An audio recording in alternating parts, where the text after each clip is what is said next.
Good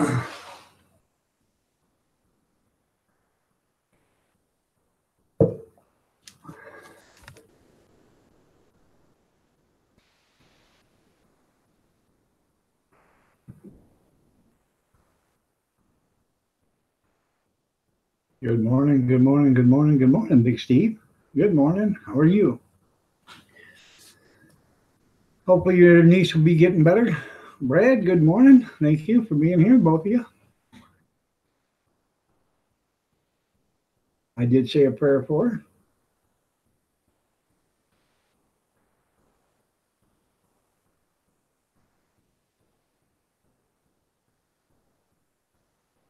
Yankee Living, good morning. How are you doing? Nice to have you here.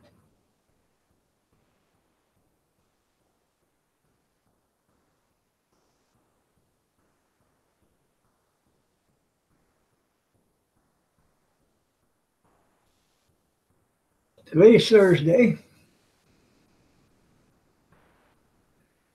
Was uh was a hard night, I guess. I did get some sleep. I got probably 3.5 hours sleep all at once, and then the rest of the time was up and out, up and out. Um, I'm not tired. Oh, that's one good thing. So, no, good morning. How are you doing? Happy Valentine's Day to you too. Thank you. All day. Right. Um, had to go to the orthopedic surgeon yesterday. Got some encouraging news and some bad news, or some not so encouraging news. The encouraging news said that they looked at my wrist and they looked at my shoulder, and they said it didn't look any more damaged than what it was before. And then they looked at the knee, and the knee is about the same as it was 3 months ago. That was the encouraging news. And the bad news was, before they left, they stuck me with, um, the cortisone shots. They like to call them steroids. So I got one in the shoulder and one in the knee. And it's all in a couple months. Why don't you come back? We're going to check again. Well, it felt good for about, no, I don't know, half an hour, 45 minutes. And now that's why I couldn't sleep at first. Finally, I was just so exhausted, I finally fell asleep. Shoulder was killing me. My knee and my legs were just absolutely bugging the hell out of me all night. I couldn't get no rest. They were just, felt like somebody was just tearing me apart down there at the knees. So, I did get a new doctor though. I gotta go see her on the 20th at 10 o'clock. So that is a Wednesday. So that's going to be a short day for me here. I'm going to have to get off of here like 8:30. Yeah, probably around 8:30. I have to drive to a different town to see the doctor. No, I laid there trying to sleep. I shut the TV and all off so it's nice and dark in here so you can sleep. Good morning, Ozark. Nice to see you. Kopi Malone and Molly Gordon, you're looking lovely as ever. Nice to have you here, both of you. So,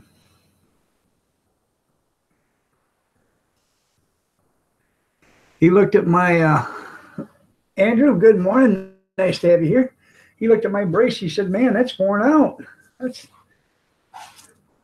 That thing looks like it's been plenty used." I said, "Huh? I've been wearing it practically about, I don't know, anywhere between 18 and 20 hours a day." Yeah, you had beat me up last night. I can believe it. So, um, anyways, he said, "You need a new one." I said, "Not at $768. I don't need a new one." He just looks at me and I said, "That's what you guys charged me for this one." He said, "For that one?" I said, "Yeah." "No, I won't need a new one till this thing is nothing but an elastic string and a piece of steel band or aluminum band. That's all. When it's that way, then I'll get a new one. So, now, you think I'm going to throw this away at $768 and get a new one? Hell, I won't even throw a T-shirt away unless, you know, it can have a hole this big in it. It's just now getting comfortable. So.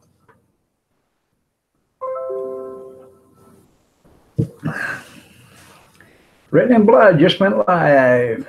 Happy Valentine's Day. Come get your support on.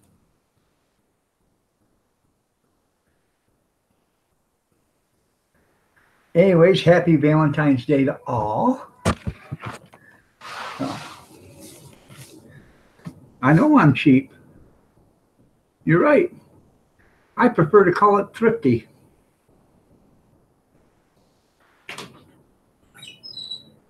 Good morning, Bobby Sprinkle. Nice to have you.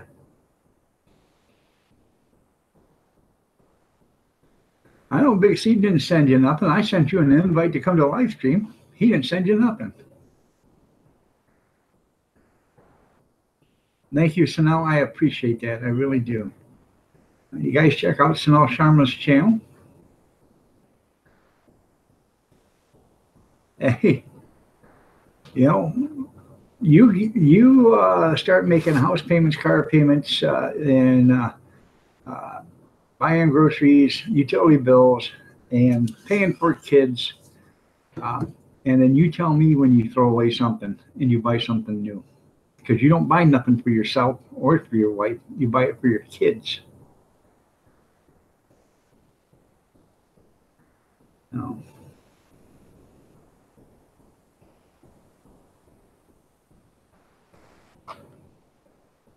You don't even buy something for yourself before you buy the dog and the cat something.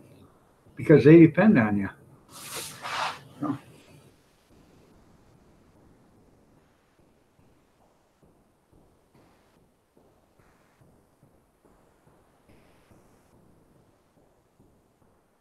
Well, at least you ain't your own grandma, Copen.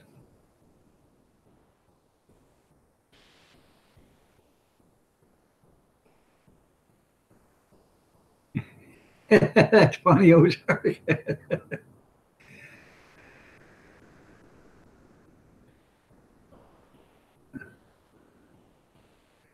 Yep, you're right, Andrew. Everybody comes first.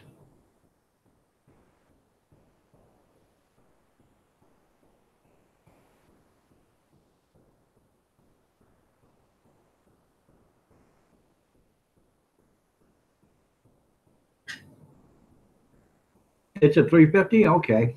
Well, if it's 350, then I guess just go ahead and leave it in there. It was a 302. And then, you know, that would be a different story. What did you get yourself, Copen? You're right, Andrew, it does.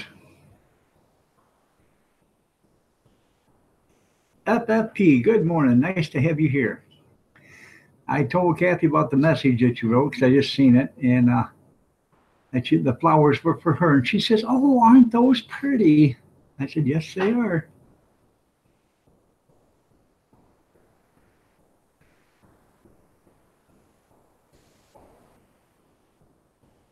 That's funny, John. Huh? Well, you did say they were pretty.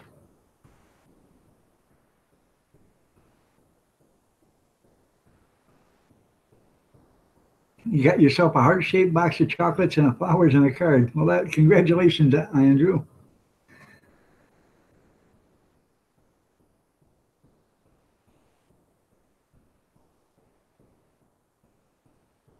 You got a kiwi tree and a goji tree yesterday. That's pretty cool.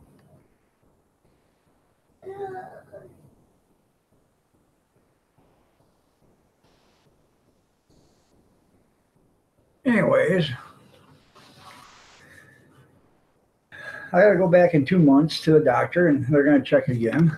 But the cortisone shots are already worn out again. They asked me how long did that last the last time. I said about 2-3 hours. And all of a sudden you can feel it ooze right out. He said, "Well, sometimes they work and sometimes they don't."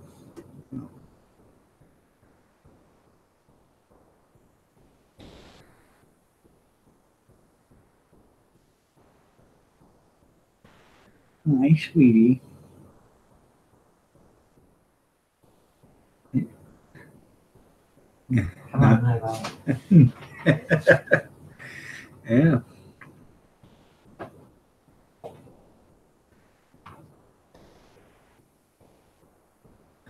So what are they, seedlings?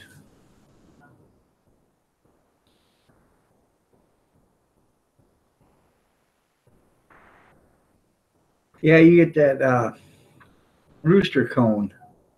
It's the cone that's on top and right underneath the rooster. That's what that is. They grind it up, and it's a real good lubricant. So, this is probably the same thing. They call it a steroid. I don't know what the term is of it. I didn't ask him what the name of it was, but he said you're not a diabetic, are you? I said no.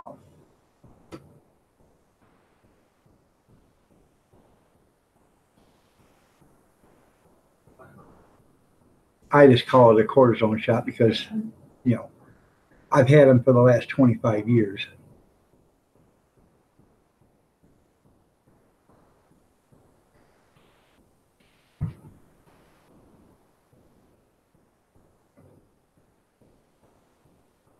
Well, I'm going to do some videos this year of planting the garden, so that'd be pretty cool. So I can show you how I am out there planting them seeds you give me. I got some garlic sets. As soon as it gets halfway decent out there, where I don't care particularly if it's still cold out, but as long as the ground starts to break up easy enough, I got one of them garden weasels, or the one you twist like this. I'm gonna go break up the dirt in one of the um, raised beds, and I've got some garlic I'm gonna plant out there. I should have planted it in the fall, but I didn't get it till I don't know about 2 months ago. So I'll go out there and plant it, you know, before spring or whatever, as soon as I can get the ground broke up. Welcome back there, Brad.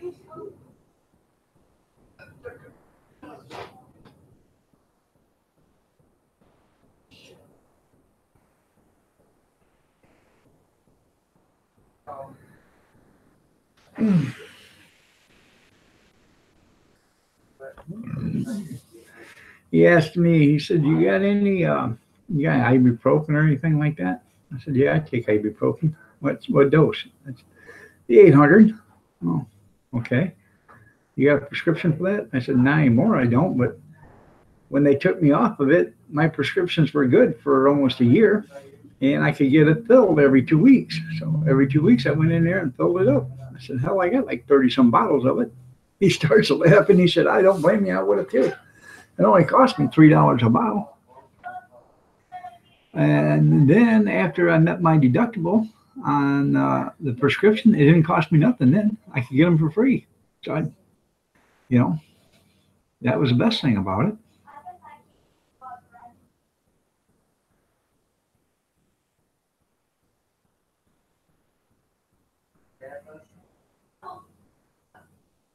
Yeah, he did try growing them outside. The neighbors stole them. I don't think the neighbors stole your tomatoes. Squirrels probably took them.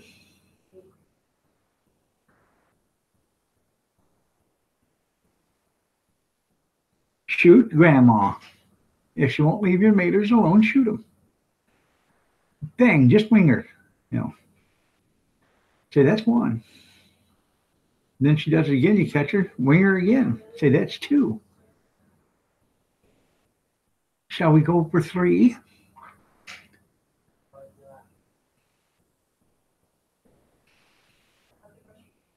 Well, he's lost the keys for one thing. Did you check above the sun visor? Did you check in the ashtray? I know you guys don't. It's politically incorrect to smoke in your vehicle, so it's in your ashtray. Did you check underneath the seat?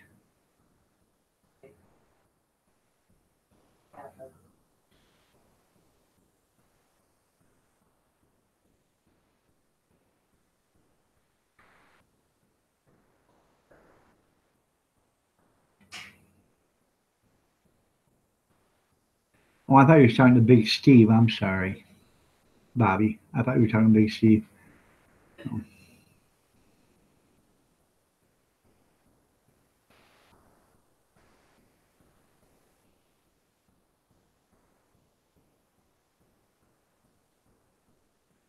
She killed him. She killed him. Oh, huh. Well, put a sign on it the next time with a stick. If this isn't your plant, don't touch it. Yeah.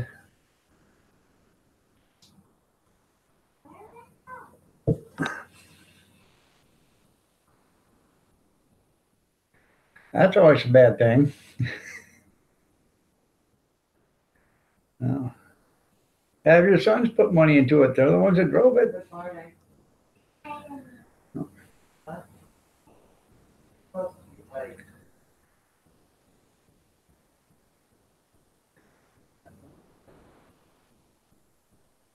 Good morning, Picker Rick. How are you doing today? Nice to see you.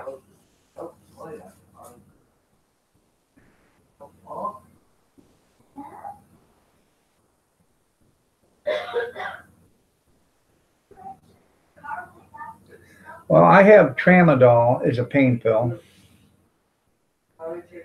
And let's see. I got them back in, I believe, October, November. Anyways, in October or November, and there was only 30. I still have 18 left, so that's why I don't sleep. There's a lot of nights I could take a couple of them and get some rest, but I don't want to take them. Gene Chambers, good morning. Nice to have you here.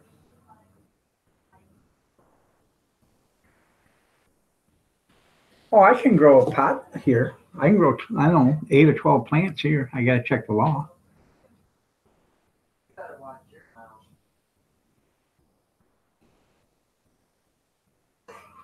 Can you get me milk? Have Kirsten get you a small little bit of milk. Ask Nana.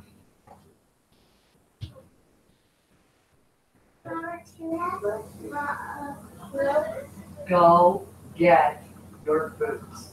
That you get.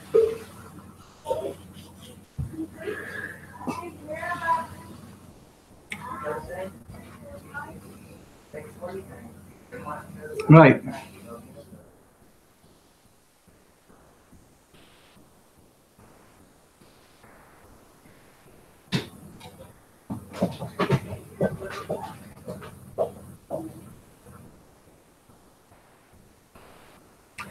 I can grow them. I thought about it. A year ago, or 8 months ago, 6 months ago, you could have made money at it. Now you can't make money on it because Michigan is a growth state. Everybody can grow it. So.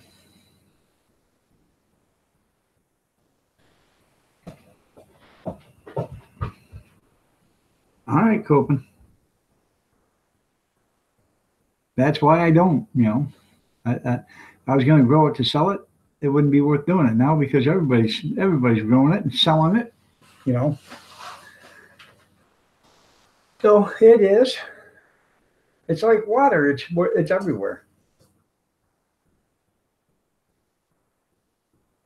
I'm not against medical marijuana. I'm not against that whatsoever. But if I was growing medical marijuana here, I'd be a damn fool if I wasn't growing it for recreational use too. You got two streams of revenue. Even though I might be against it, doesn't mean I wouldn't sell it if I was raising it. It's none of my business what they're using it for. If they buy it, it's none of my business. I just am an avid believer that it shouldn't be a recreational drug. Legal. So.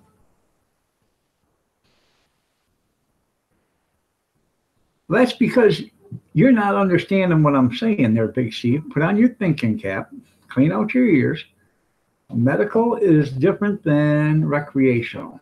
Okay. Medical marijuana is specifically for medical use. Okay. It's the same marijuana, but you specifically use it for medical use. It's not to be used for recreational highs, to go out and get a buzz with you and your buds. That's what recreational marijuana is. Now that we got that defined, oh, yeah, if you do medical, I have no problem with medical. It's recreational. Okay? People that just do medical, you don't see them out burning one and then heading to the car to go to the store. Or burning one and then, hey, come on over, let's go burn a few more. They don't do that.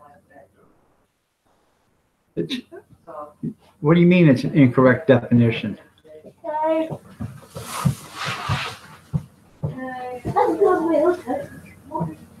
Stop. You're absolutely right there, B&J. There is certain medical marijuana there are certain marijuana that you can grow just specifically for medical use. Okay, specifically for medical use. But if you were growing it in our state, because you can grow medical and recreational, you can grow the same kind. Now, I don't know what the state definition is for medical and recreational, if it's the same THC limits or not.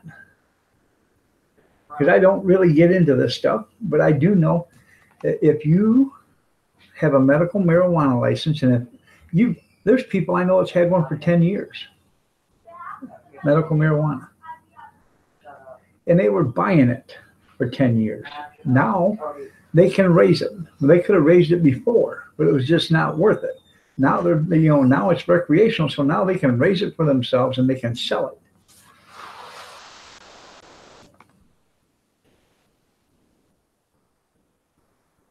That's right. You tell them, Howie. I don't blame you. No.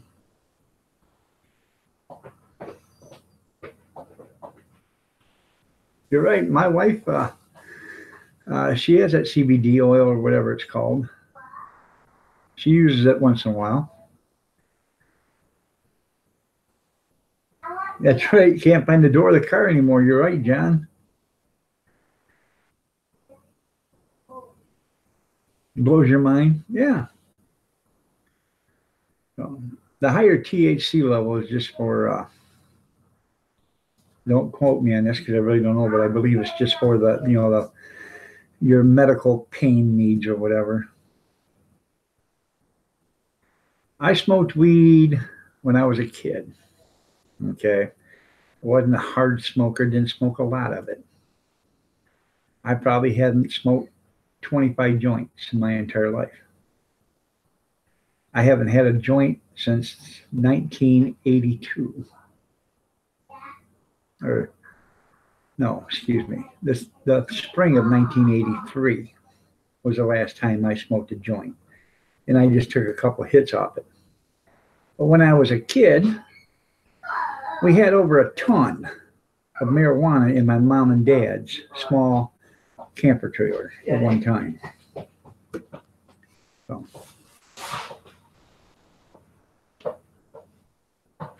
Not anymore, Howie. Cab 7, Unconditional Love. Cab 7 is live. Not really. Dry throat, dry tongue. Just give me. It wasn't, nothing spectacular. And the only reason why I did it is because I was, there with a bunch of people at the time. So.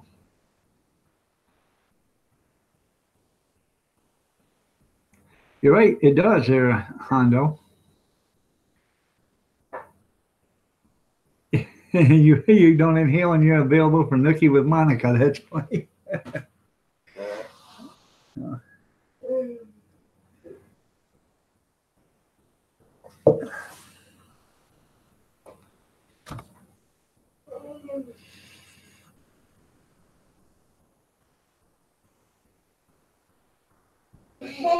Eat that cookie and drink it.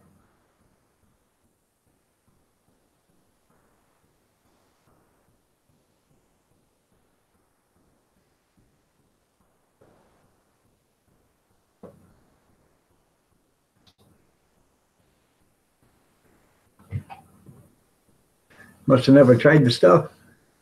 There's a lot of people that's never tried it. So.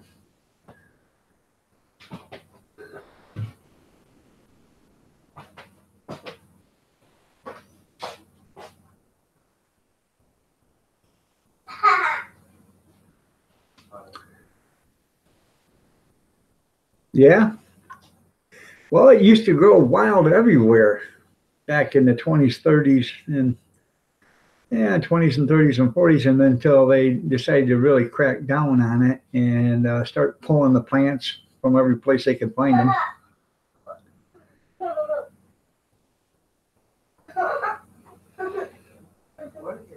Well, check your state laws.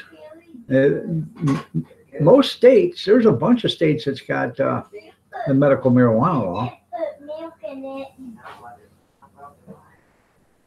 That's what milk It does make a good rope. coffee. And I believe they should start growing hemp again, because you can grow an acre of hemp faster than you can grow an acre of trees, and you can do more stuff with an acre of hemp than you can with an acre of trees. And I think we had to start actually planting bamboo forests, because bamboo forest, you can grow so much faster than trees, and it's a renewable source, and you can use it for a whole bunch of stuff. And, like 90 days, I found correct. You can start harvesting bamboo, I think, in 90 days. Don't quote me on that. I believe that's what I heard before. So.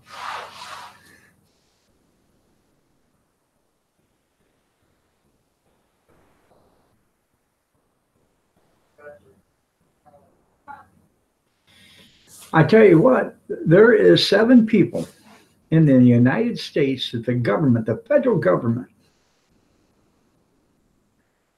gives them, I believe it's 144 marijuana cigarettes a month. 144 marijuana cigarettes.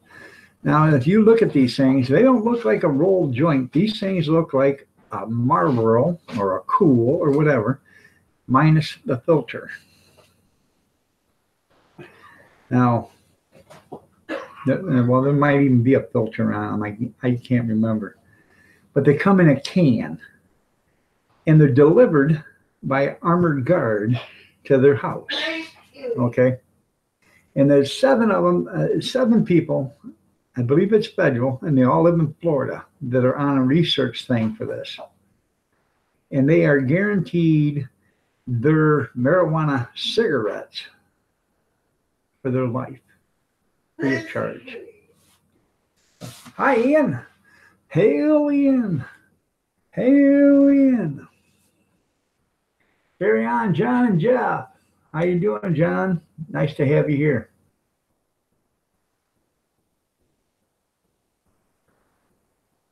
That's right, Andrew. The stuff grows everywhere, man. Yep.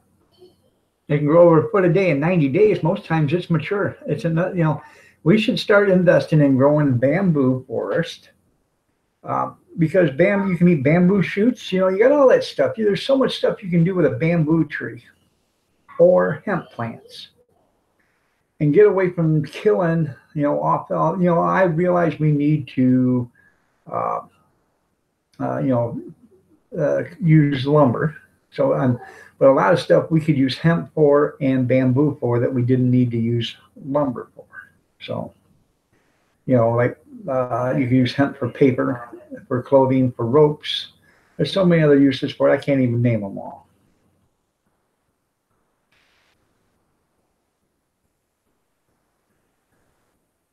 You're more than welcome, John. I appreciate you guys. I really do.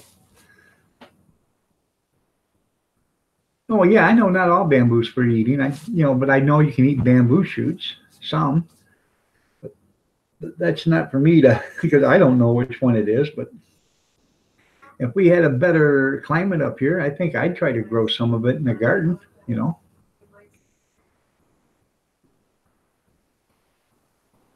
There's only like a couple of them, yeah. Or you can use it to feed your panda. You're right, John. Big heart. Sure.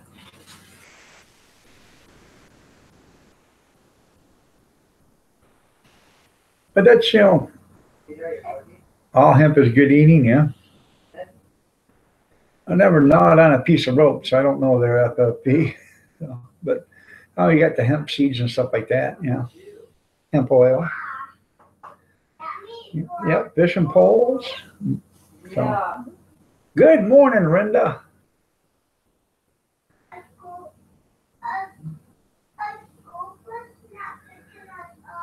Yeah. Well, I'll have to watch. I think I probably already did watch that, but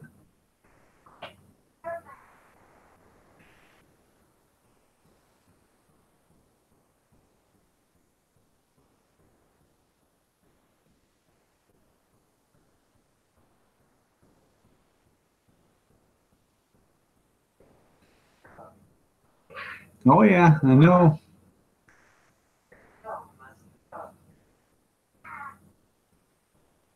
There's a whole lot of stuff you can do with bamboo. You're right. baby, that's their hair.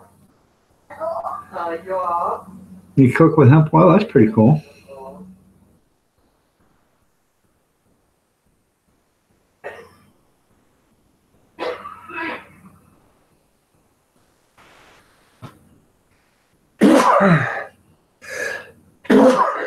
Excuse me. You know, bamboo, you know, they use bamboo for everything. A lot of your flooring now is getting made with bamboo because it's so tough. Oh. Sweetheart. It's cold.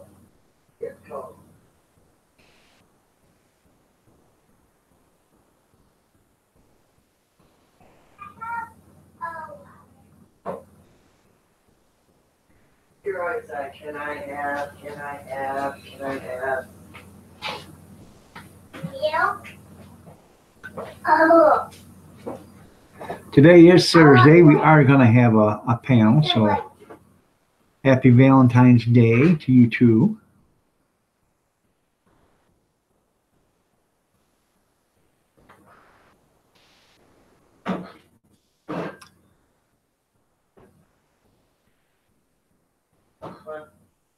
Let's take our Valentine's dances over here. We're on the back burner. Every day. Pop the stitches on there and all. What? Well, Yeah.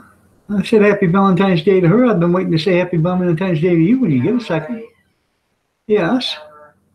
Yes. I love you, pumpkin. Happy Valentine's Day, dear.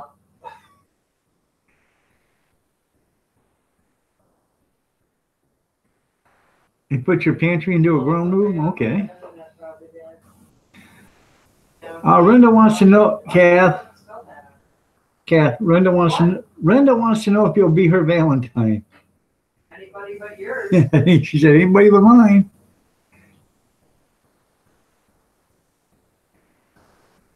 So what are you doing? I'm the invite. All right, Holly. Thanks a lot for being here. I appreciate it. See you later, man.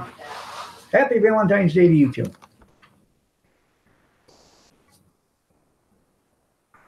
Did anybody get some cards? I would, I'd put my pantry into a grow room, but it's so cold down there, I'd have to put heat in it. David, good morning. Nice to have you here. Let's take it. But you're tired, so you have to get out of My dad used to have an old bamboo fishing rod and reel. And this thing was probably 50 years old the first time I ever seen it. My brother borrowed it, left it at some guy's place, went back to get it, and it come up missing. Man, my dad was upset because he got it from his dad. This thing was probably a $200 or $300 fishing pole at the time. Oh, yeah, he drinks chocolate sugar. I know. What do I drink? You drink, you drink What? coffee. What? Galentine's, yeah. What? You gotta get your nose. I do that anymore because they don't pay up. There you go. They are worth a fortune. You stay out there all night. Now, I remember when I was a kid, I used to have an old cane pole, you know. But you know, my dad had an original bamboo fishing pole, and that was pretty nice. Now I like her coffee, like likes it. Very strong. Whatever. Oh yeah. Up to about, I don't know, 10 years ago, I used to have a 12-footer cane pole. And it was a hell of a nice pole. And I ended up snapping it. So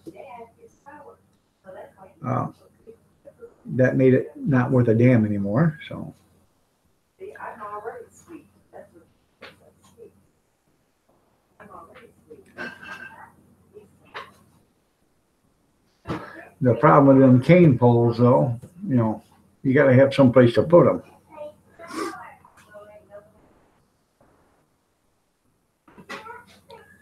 Well, they don't. Very nice.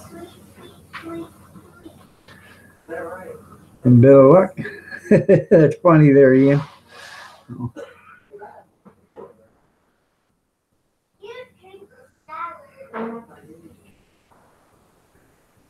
You're right.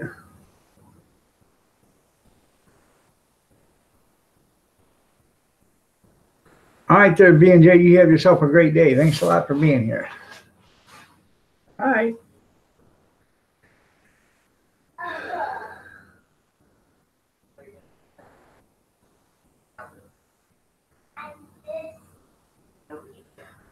Okay, Linda, thanks for being here. Have a great day at work.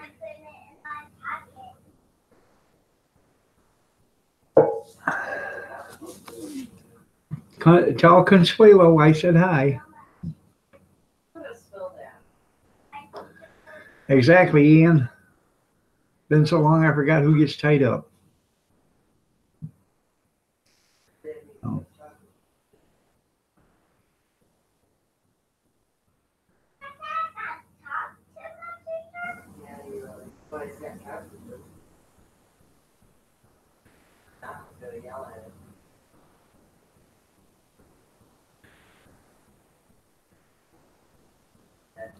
Gotta rake the roof today?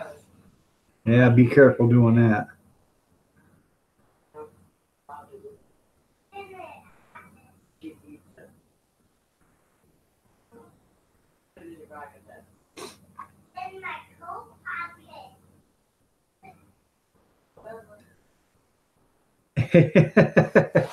All right, Ryan. Better not forget your 35th April anniversary in April. Right. Don't forget that. Well, let me tell you something. Tomorrow be 36 years I've been with my lovely bride.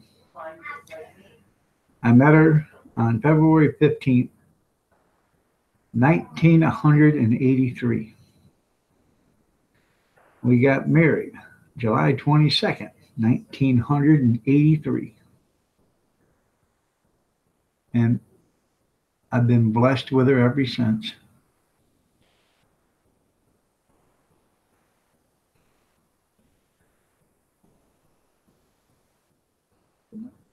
Yeah, that's okay, Copen.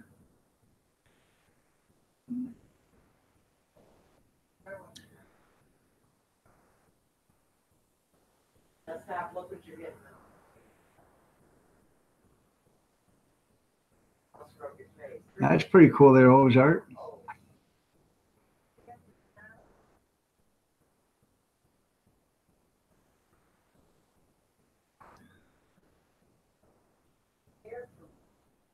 Well, best of luck there, Yankee, getting back here. 1983, that's right.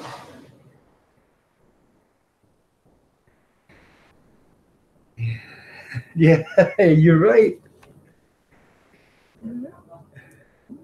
No. Getting deep in here. So who wants to come on the panel?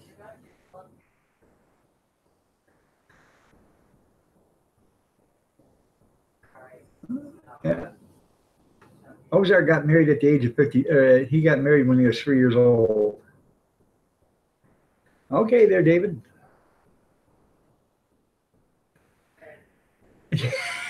Curse, more like it, Yankee. Yeah. Oh, well.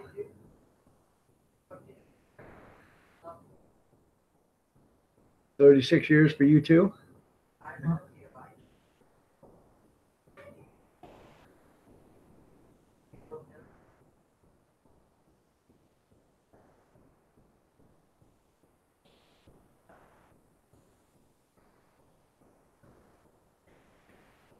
Are you? I didn't know you were married, Copen.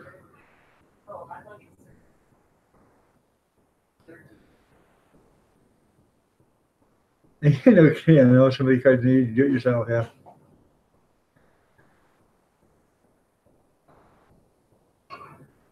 But yeah, let's put that on old Grizz's head. So he was for 30. Okay.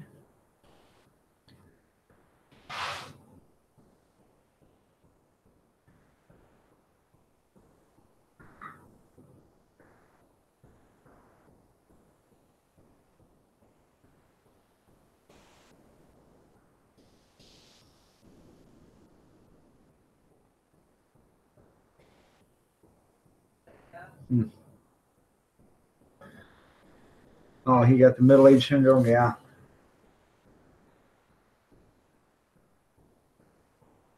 Yep. Makes us an old fogies club.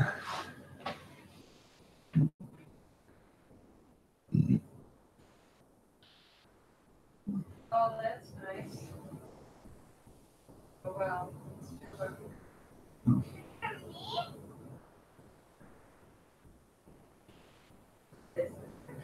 So does anybody want to come up on the panel?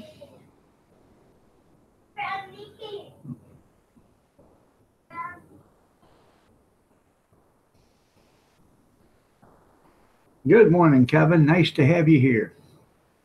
Kevin's another one that's been married 30 plus. All right, there, Ozark. I appreciate you being here.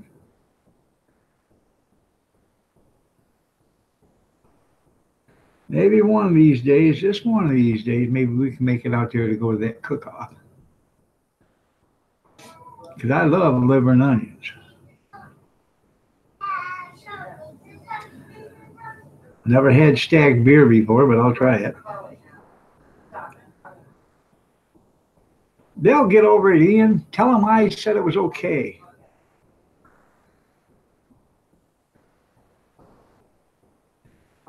Well, I can't do it tonight either because at 8 o'clock, it's 1:30 your time. So, or 8 o'clock, it's 1 o'clock your time.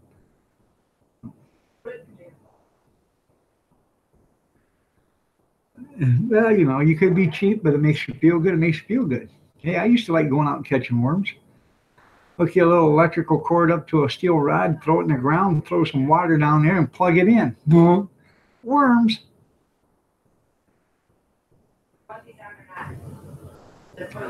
You won't scare anybody away.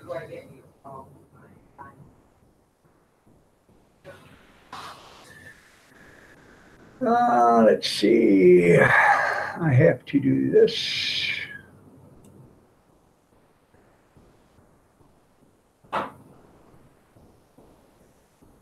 Well, you know what? You want to do it? I know you do.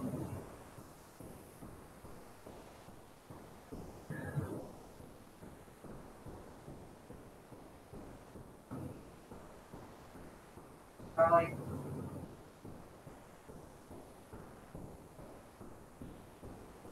Okay, really? Feel right. If you guys want to be a YouTube friend, click that link right there. So,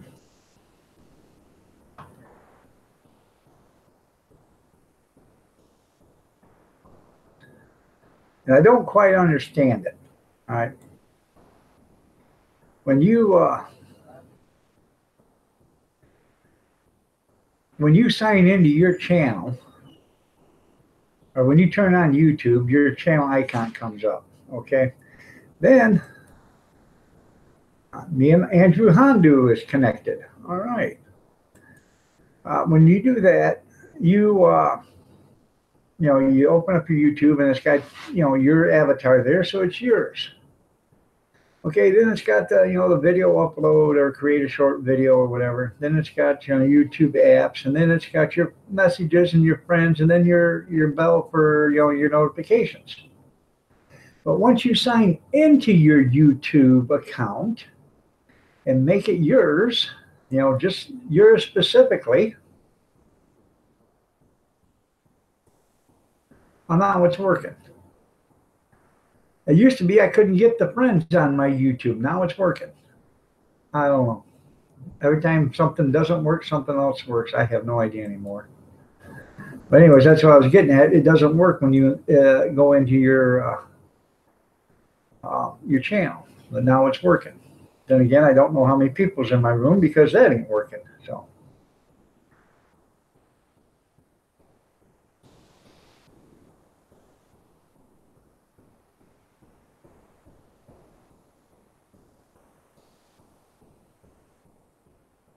How do you catch the link to post it like that, dog?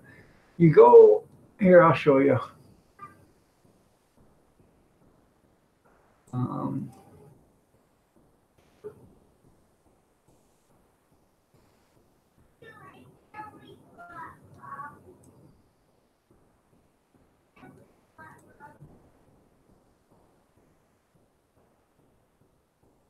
Right up here. See where this thing says friends? Right here, down, add contacts. And then you copy that and send them an invite. Or, invite the link to them. Right there, I just hit the copy.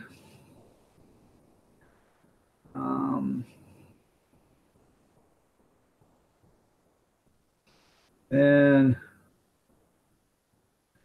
I go over here and paste it.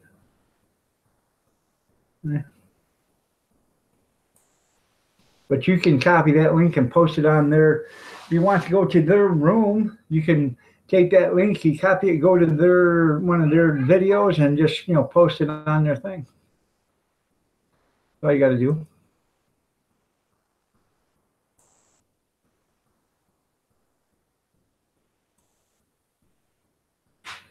Trust me, I'm learning just like everybody else.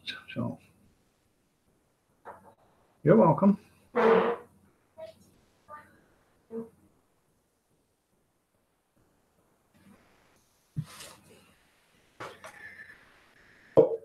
gotta get me a cup of coffee and I gotta make a pot. I'll be right back. Honestly, I will. Mr. Mock, good morning. Would you like to come up on the panel, Mr. Mock? And I don't know if you're one of my friends on YouTube, but you can click that link and become a friend on YouTube. So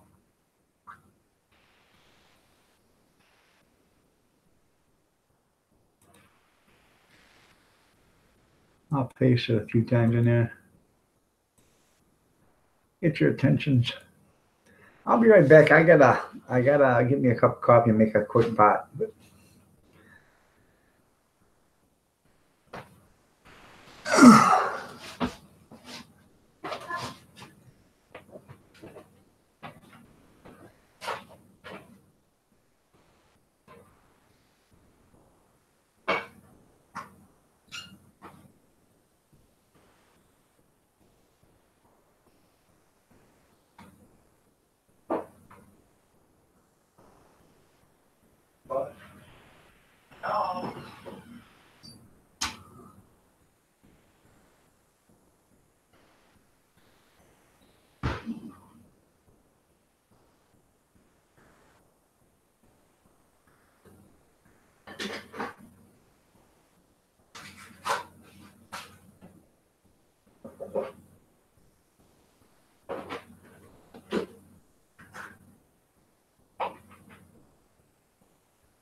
Good morning, Moose Knuckle. Okay, you won't be here long. That's fine. Good morning, Moose. How are you doing? Nice to have you here. You're looking lovely as ever, Moose. You want to cuddle when we're all done?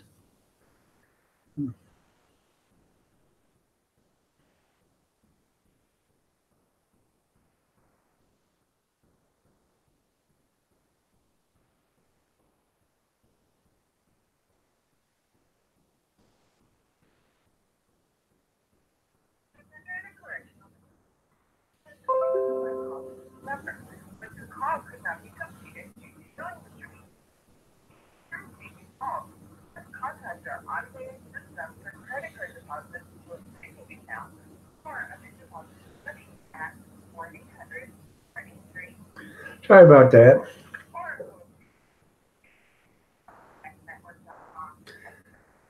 I got an important phone call the other day from somebody in jail. They wanted to talk to me. They wanted me to pay for the call. I said, well, if it's that damn important, you pay for it. You know? But evidently, it wasn't that important. No.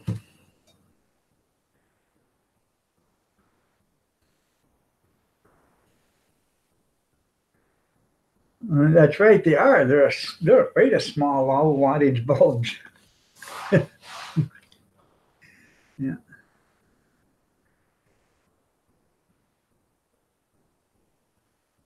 It's officially been 2 weeks or 15 days, actually. 15 days today. I started at A&W Root Beer. So, theoretically, it should be good. But it's still bubbling quite regularly, so I'm going to leave it alone. I'm going to keep it going until it quits bubbling.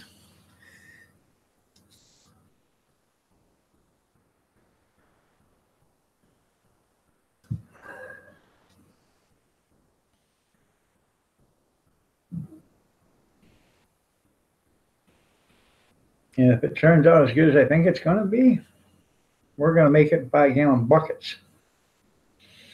Mm-hmm.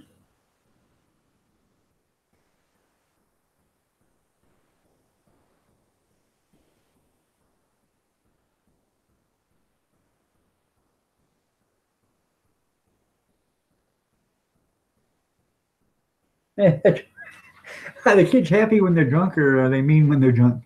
Yeah, that's right. It gets you out of it.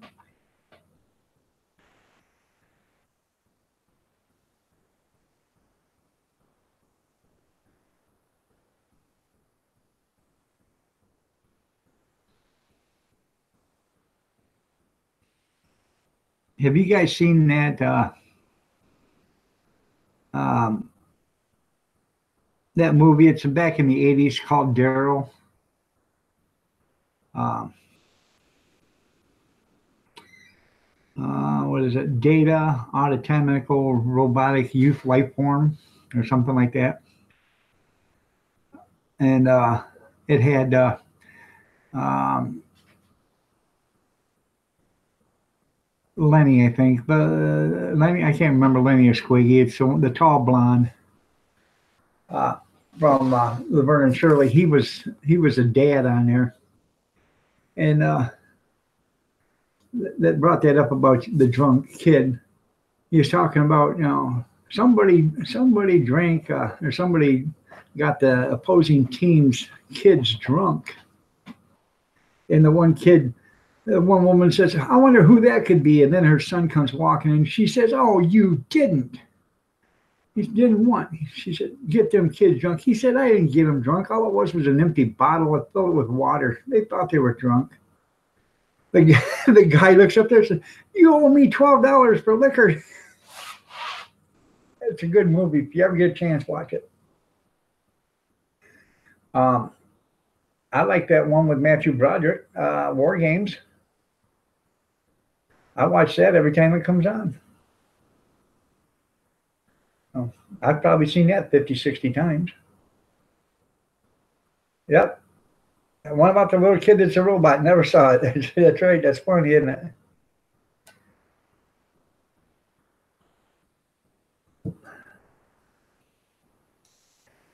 You owe me $12 for liquor.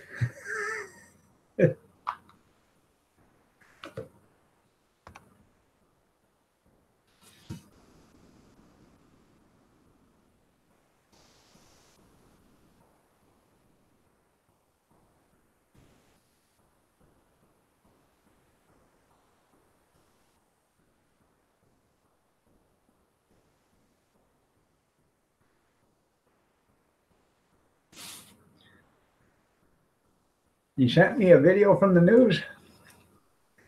It's just like Paul Harvey. Stand by for news.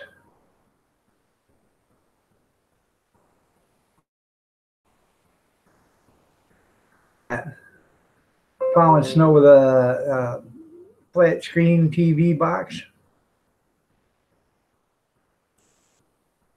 That's pretty cool.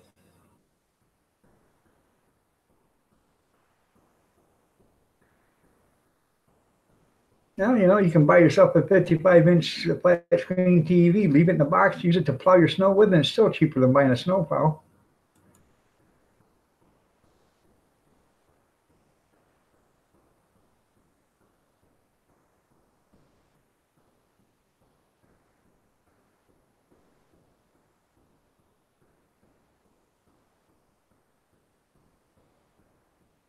Yeah, let's see if it'll work in here. There you go.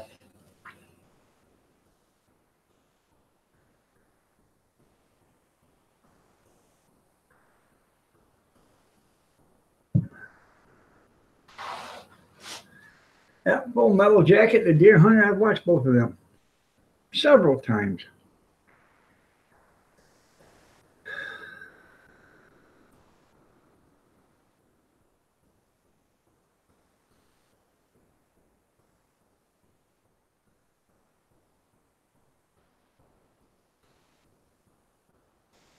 Private Pile.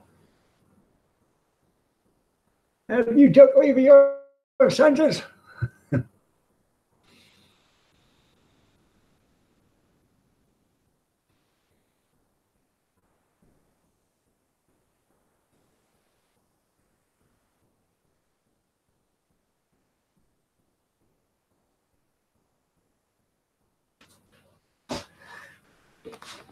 So.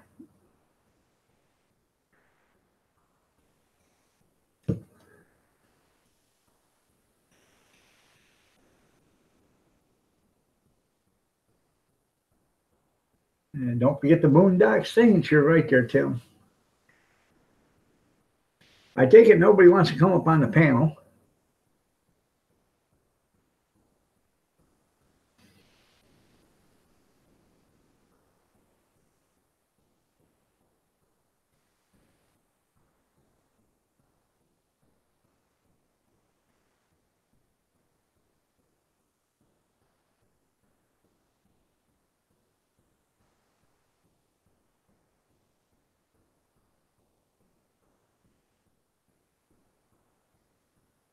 That's right. He was so messed up, he became the kingpin. Oh, I thought you said you couldn't come on.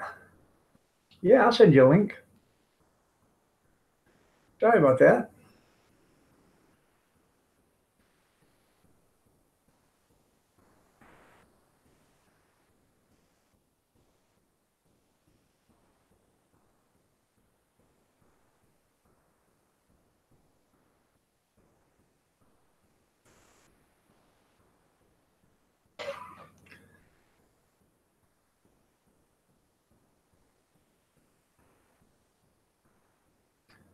I sent it to your email there, Mark.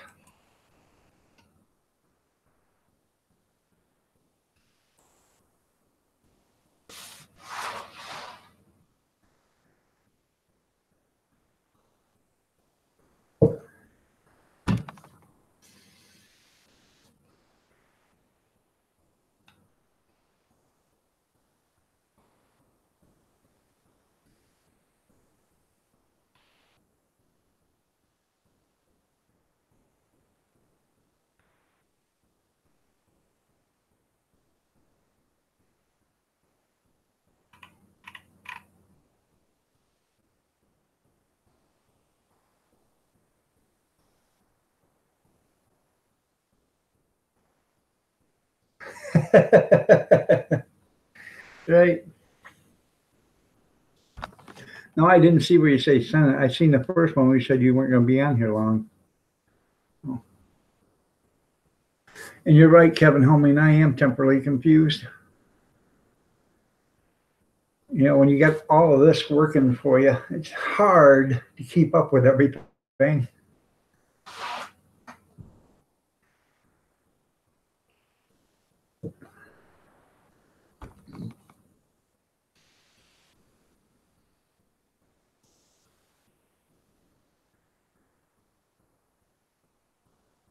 You're the one that probably sent the voodoo doll to Rick. Oh. Mr. Mock. Well, good morning. Good morning. How are you doing today? I'm doing better today, but I got a story to tell you. I got ears to listen. You know what? I'm going to tell you something, man. It's horrible how these companies treat people, and I'm going to tell you what happened to me just yesterday. One of the transformers in my area blew up, so I went without power for about 4 hours, which is really good. You know what I'm saying? I mean, it could have been a lot longer. Right. So in the meantime, while this was going on, my power came back on. Well, my furnace didn't come back on. My furnace was dead. So I'm thinking, crap. So I went and did all the things that I, know to do and stuff like that. And I get the fan to kick on, but it's the only thing that's working. It's just the fan. So I get up there and I call this place called A to Z Heating and Cooling. Now, these people has always taken good care of my dad, and they've come over here and they've been honest with me, and they've took good care of me. So that's why I called these people. So when the guy finally gets here last night, it was like 6:30, something like that, and I called him at 1 o'clock. So I'm already, frustrated. And so this young guy comes in there, he's a young guy, and he's checking everything out, and he comes in and goes, well, I got bad news for you. You need a new panel, and it's going to be $586. And I'm like, $586, man, that furnace is like 1980. So the furnace is 39 years old, All right.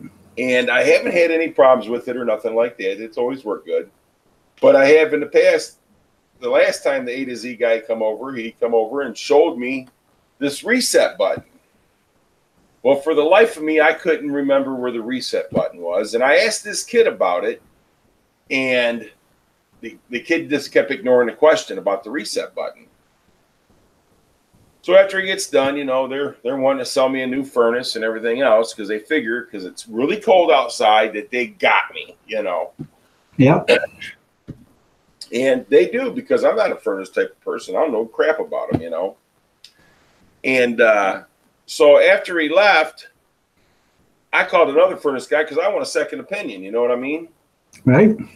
So I go in there and I take my vacuum cleaner and I'm cleaning everything off because I'm thinking, I know there's a reset button on this thing and I'm going to find it. Well, I looked all inside that son of a gun and everything, and I just couldn't remember where that reset button was, And so I go to stand up, and when I stand up, I see this little shiny thing. Well, holy moly, guess what it is? The reset button. The reset button. So I hit that reset button and hit the fan, and the fan always starts kicking to blow off the gas before it ignites. Right. So I'm sitting there, all of a sudden, this son of a gun ignited. And I thought, that little son of a gun, dude, they think they got you, man. So I'm going to call them this morning. I'm going to let them know exactly what happened, because I'm not happy about it at all. Right. But that's just how these companies treat people, man. I don't blame you. They're only now 2 or 3 years ago, they probably wouldn't have been this way. But things have changed in the last couple of years. So everybody's out to screw everybody. It's just horrible, you know. I mean, and they've always been a good company. That's why I call them back, you know. Right. Well, you know, it's a good thing you didn't have a Trump sticker or something on your wall or whatever, because he probably would have told you would have need new ductwork in the whole 9 yards. Oh, they want. And I just paid 20 grand for a roof on my house, and it just. He's like, "Well, I got to put a new pipe for your roof." I said, "Oh no, you don't." Right. Yeah. So. It's just amazing. It's just amazing how they do people nowadays. It really is. Know. It is. When I redone the other house over there, I constantly, Kathy was out there watching the contractors, and I was watching them when I was out there, you know. Because, you know, what they'll do is they tried to tell me that, you know, it was going to take 26 squares of vinyl siding to do my house. I said, there's no way. Well, yeah, by the time we do trim and everything, I said, let me tell you something. If I catch you guys taking a 10-foot piece of vinyl siding and cutting a 1-foot piece off it and throwing that 9-foot piece in the trash, I'm going to break somebody's head wide open, especially when you've got 100 1-footers out there, 2-foot pieces out there you can cut it from. You know? It's just ridiculous, dude. But when they did that, and you know, because my wife was like, you ain't worked in 2 months, and now we got to pay $500. I said, I'm not spending $500 on a 39-year-old furnace. If I'm going to replace it, you know. I bought a brand new furnace in 2000 for that other place over there. Cost me, the guy I bought it, or the guy that lived next door to me, was a maintenance guy for a factory, and he put it in for me. He got the company discount. He bought the furnace from another place. He got the company discount for it. He put it in. The furnace back in 2000 was $589. The ductwork for the entire house, I had the whole house reduct, and that was another $600. And so I got $1,189 into the furnace and to the ductwork, and he charged me $1,500 to install it. And that's to take the old furnace out, remove all the old ductwork, put in all new registers, new ductwork, wire it up, plumb it, and then he even put a dehumidifier and a humidifier on the furnace for that. So, well, you know, deal. $2,600 or $2,700. I had a state-of-the-art furnace. You opened up the panel and it looked like you were looking at a computer printout, or computer. It had about 100 lights flashing red, green, blue, and yellow, and this thing was the state-of-the-art back in 2000. Huh. Well, and the thing of it is, my old house, I had a new furnace and air conditioner, everything put in there, and it was right around about the same price, but there was only a 900 square foot home, you know. Right. But we went to a 97% efficient. So when we did that, I had a new roof put on the house, so I had to take the chimney out. And the guy that took the chimney out says, hey, I'll take the chimney out for free if you give me the brick. I said, free? Yeah. Well, okay, because everybody else wanted $800 to take the chimney out. So he took the chimney completely out from the roof all the way down to the basement for free. Why did he want the brick? Because he was going to use the brick for something else, for another job that he needed to do. Well, cool. Yeah. So they hauled out about 4 tons of brick. So. Wow. Yeah, when I did that at my other house, we had new windows, new roof, but that was back when I was at the junkyard full time, and I could trade to get this stuff done. So I got it done for little or nothing, you know. You're right. Oh yeah, my brother. He used to do construction up here, and he said you go to Carter Lumber or Lowe's or anything like that, you know, and if you knew the guys, them guys would say, hey man, you need some extra 2x4s? Why? Hey, they're half price off now if you buy them back here from me. They are at the showroom. I said, well, you know, so. Yeah, that was back in the days when you could buy that stuff for $50 a board out back. Yeah. 50 cents. Yeah, 50 cents a board. Yep. $2 out, or $1.50 for a 2x4 in the front, and 50 cents for a 2x4 out back. You go up and you spend $100 up there, and you spend $250 out back there. So you spend $350, and you have to take a semi to haul it all out. You know? Oh, I bought there's a place down here that makes it's called Great Lakes Insulspan, and what they did is they took 6-inch thick foam, no 4-inch thick foam, and they put 1/2-inch plywood on each side of it, and they made foam walls for log houses and stuff. And these things, the sheets of plywood or OSB would come in 8 foot by 24 foot. That's what they got them, and then they cut them to the size they need them. You know, if they had 24-foot walls, they wouldn't cut a sheet. They'd just cut out the, you know, the holes for the wall, windows and stuff like that. Then they'd place the styrofoam in there, and they'd leave a 4-inch gap or whatever that, you know, for like a 4x4 post to go through it. And, you know, and then they'd slide when they put they'd put the 4x4 posts and stuff on the foundation, and then they'd slide the wall right over the top of it, you know, so it fit right inside those spaces where they left for the post to fit, and then they'd nail it to it. Well, then they'd have cutoffs. Well, the cutoffs would be 47 7/8 or 47, you know, just shy of 48 inches wide, and just, you know, and 8 feet. Well, you could buy them cutoffs for $1.25 a piece, or you could buy a bunk of them, which was, I think, $100 to a bunk, and you could get them for $100 if you bought them by that. Well, I bought 3 bunks of them, and I sheeted my garage. I double sheeted my garage, and I double sheeted the roof of the house with them. So, cheapest material I bought, man. So sometimes we just don't get all that anymore. You know, people are so stingy nowadays. And you're right.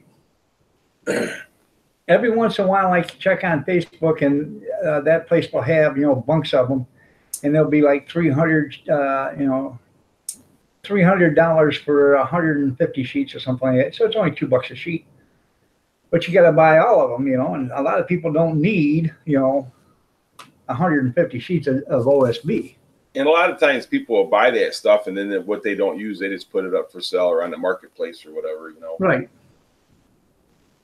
But I got, my house is wood. It's got that wood paneling. Yep. And man, I hate it. The woodpeckers love me. Yeah. Caroline, good morning. Nice to see you here. You looking lovely as ever.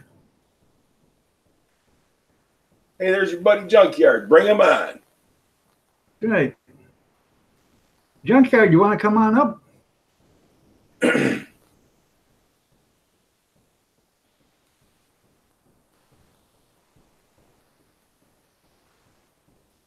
But yeah, it's ridiculous, man, how these companies, because it's cold out, so they figure they got you. You know what I mean? And Right. I just couldn't stop until I found that reset button, and I'm glad I found it. Oh yeah. Oh, he can't come up. My old house, the old furnace in it, the squirrel cage took a dump. So I was looking all over, and I couldn't find one, you know. And the guy I bought the house from, his son had one. He said, "My son's got a furnace just like that sitting in his garage. It's junk." I said, "Does he want to sell the squirrel cage?" He said he might. Well, supply and demand. Okay. If it had been summertime, I could have got that squirrel cage for $10. But being as it was 4 degrees out and I needed that squirrel cage cost me $75. But it was cheaper than buying one from the, you know, it was going to be $210 for the squirrel cage, and it was going to be 4 days before I could get it if I had to order it. So, you know, you got to take your licks when you get them, I guess. Well, and those deals don't come along too often, because you just got lucky to find out that he had one like what you needed. Yeah, you're right. You know, I mean, and nowadays, and you're not much older than I am. What, 10 years? How old are you, dog? 55. 55. Yeah. Okay, you're 2 years older than me. So Do I look that old? I've had a hard life, Mark. Well, I just know you're retired and stuff. That's why. But anyhow, I hope when I get 55, I'm as pretty as you, dog. Thank you. But I mean, back when we were younger, man, I mean, people they'd help you. If you were stranded on the side of the road, they'd stop and help you. Now you're stranded on the side of the road, they just drive by. They don't even look at you. You're right. Good morning. Good morning. You still sick? No. Huh? That's Jim and Tony and Harvey. They went to school Why? because they had school. Nana didn't let you go to school because you're still sick or something. I don't know. She could go to school. You can't go to school. Why? You have to ask Nana. Yeah, I know, Mark, years ago, truck drivers used to stop for everybody, and help them out, change a tire, take them to the gas station, get them some gas, bring them back, and everything. Nowadays, they don't do it because, you're so afraid what's going to happen. It has to be 24 hours without even Tylenol. Okay. So she can't go to school without being healthy for 24. She has to be healthy for 24 hours after being sick. Hey, Nana. So, Mom, would you read that at the wet, Mom? Back, in the day, the truckers and stuff. It's a whole different world now than it was back then. It's just a whole different world. it is. Good morning there, Googler. Thank you for stopping by. And by the way, say hi, Mr. Mock. Say hi, Mr. Mock. Hi, Mr. Mott. Well, hello there, young lady. This is Gretchen. No. Okay, tell them all goodbye. Hi, Bye. Bye. Bye-bye. I was lurking the other day, Googler, and I want to appreciate you for what you said the other day to somebody that was bad-mouthing me. I appreciate that.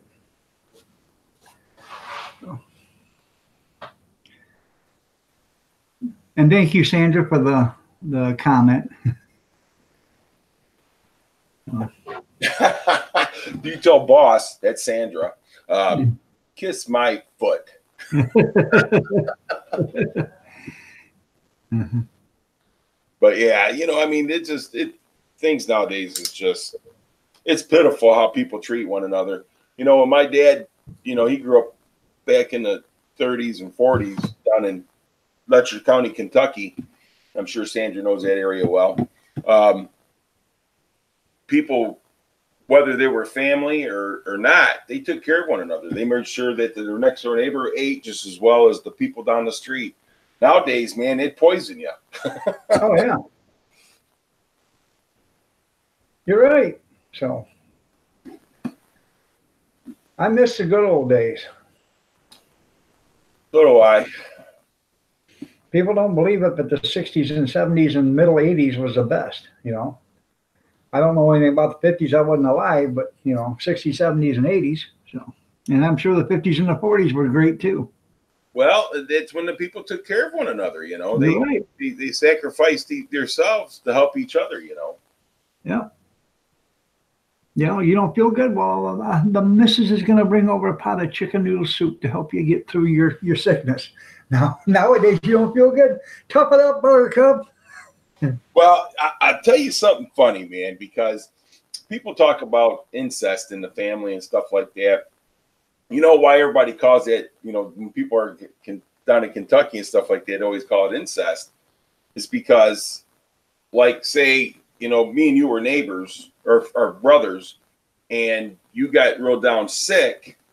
Well, my wife would take care of you and your family, and then if something was to happen, then we would bring your family to you. Then we would bring your family into the house. That's where that incest started. You know what I mean?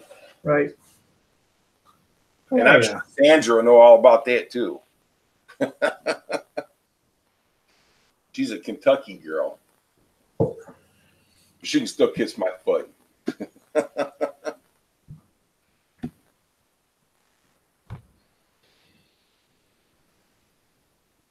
Yeah, yeah, that's right, Carolyn. I remember when schoolyard fights with the guys, two guys got it on out there, two girls got it on. Now you got to worry about being stabbed or shot. Oh, and that's the truth, man. These guys, I'll be back with my gun. I'm gonna be gone. That's funny. She says I'm sure we're related somehow. But you know what, though, Sandra, we are related because you're like the sister I never had.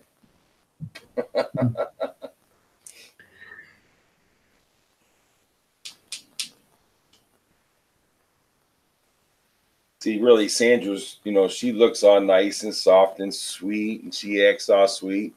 But I bet you could bring the devil out of her real easy. Well, most likely.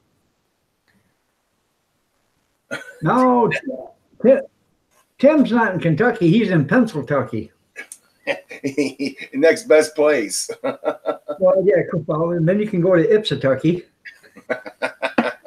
You know where that's at, don't you? Oh. Yeah, that's what they claim it up there is Ipsitucky, Ypsilanti, Michigan, Ipsitucky. Ipsitucky. Well, I'm right next to it. That's right.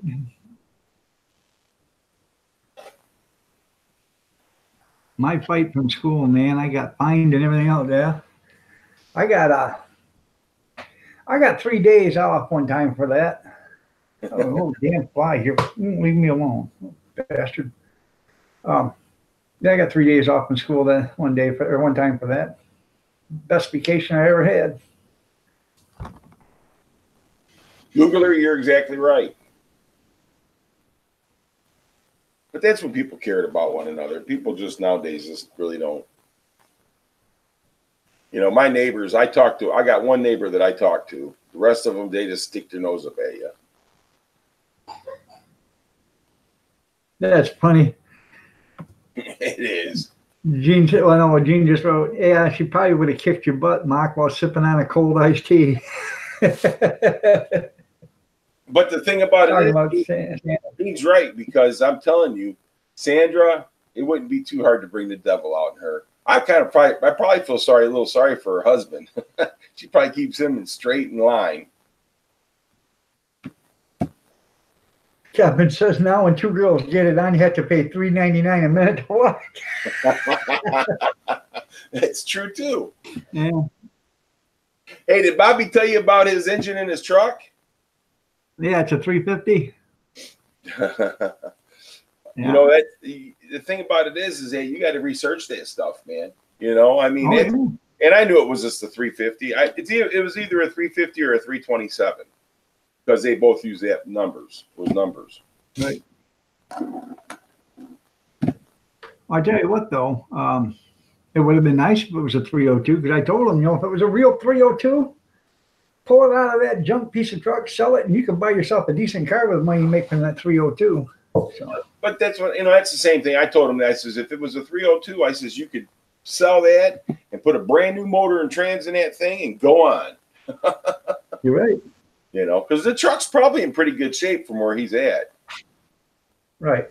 Just needs to be cleaned up.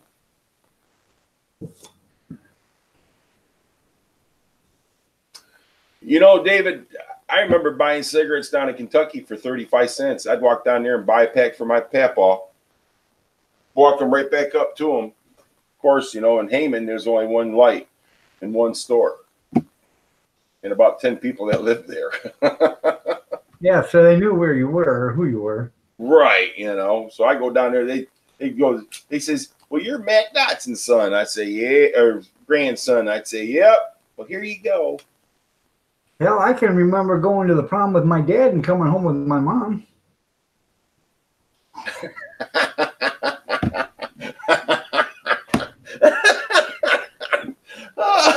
How many people got that? That's what I want to know. I don't know, but hopefully they'll catch on, huh?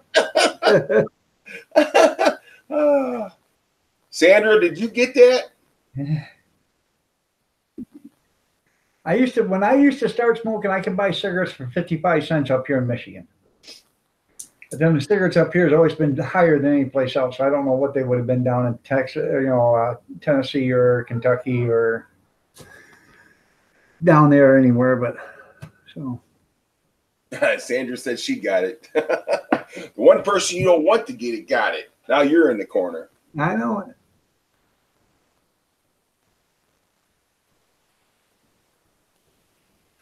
But David, back then people worried about quality. Now all they worried about is quantity. Right. You know, and that's where the greed comes in. I have smoked Lucky Strikes before. I smoked Camel non-filter too before. I didn't use it. Palm Malls, Camels, Lucky Strikes.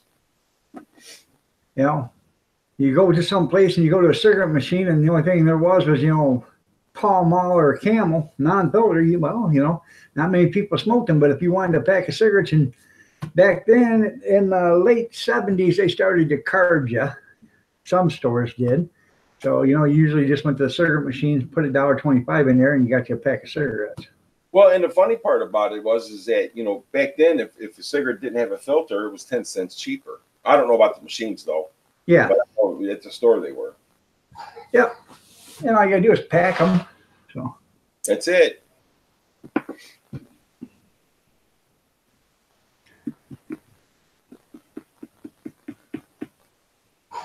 My mama used to smoke those Moors. Remember those old long cigarettes? They're real skinny.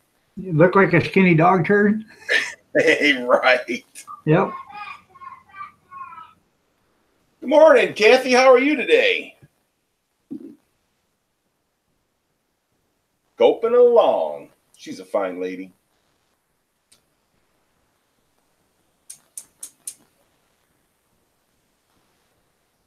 She probably could there, Junkyard. I remember Bel Air cigarettes. Yep, Bel Airs. My wife, when I first met her, she smoked Slim Jims. I used to call them Slime Jimes. There you go. You don't smoke, do you? I haven't smoked since 2003. That's good. I quit 2011.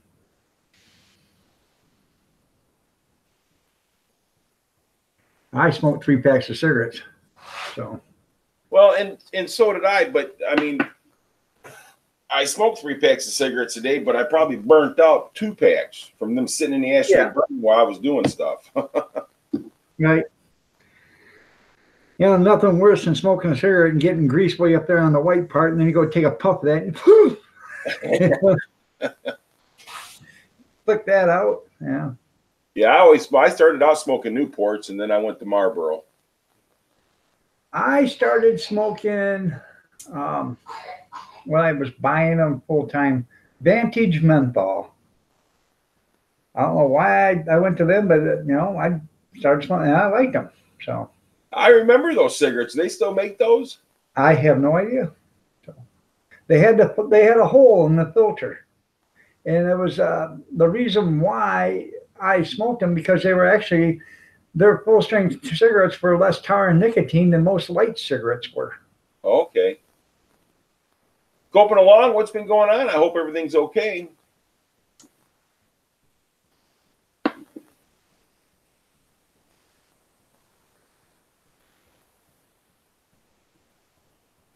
Yeah, menthols were good if you had a bad cold. I was sitting in California cigarettes. There you go. I was sitting in the shop one day at the garbage company, me and the mechanic, and we were working on a truck, and the plant manager come walking in, or the general manager, he come walking in, and his name was Dave. He had a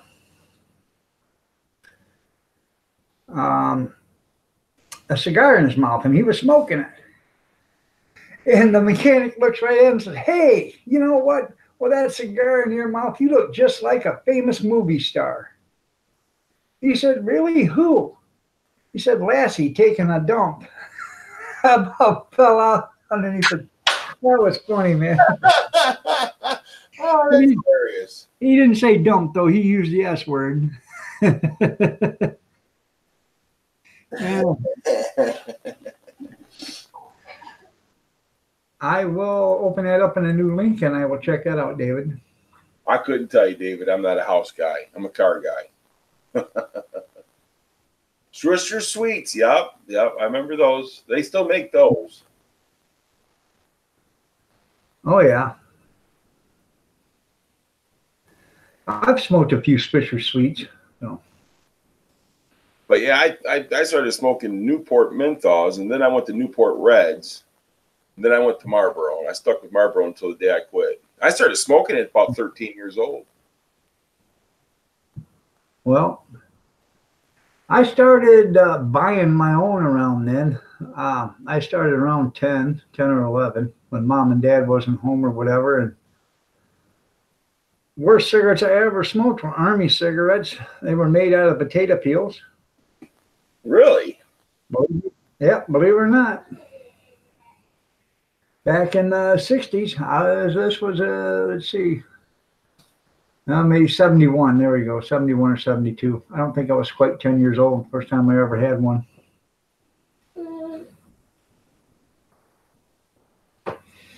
They come in a carton with a white. The pack was white, and it just said cigarettes. And there was potato pills. Huh? And it was potato pills. Yep, potato peeled cigarettes. Man, that's weird. How did they taste? Actually, back then it didn't taste bad because I didn't know any different, you know. But Were they starched? no, what they did is they peeled the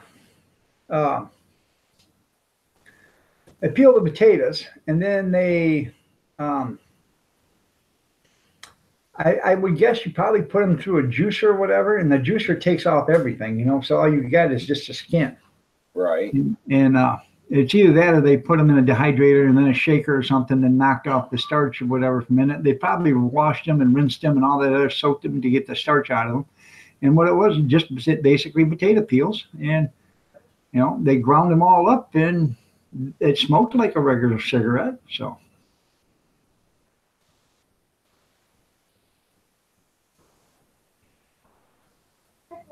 Give you some Afghan tobacco. I bet that stuff was some wicked stuff. Them guys will smoke anything, man. Probably camel poop. Yeah. Yeah, pick out the straw nuggets from the camel turds. Happy Valentine's Day. Well, thank you. Happy Valentine's Day to you too. Roger, I'll be telling him that.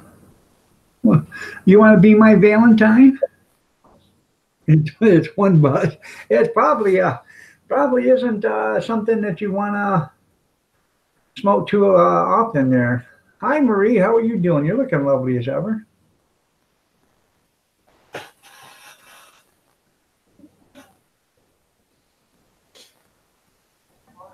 You know, I found out that I'm a diabetic.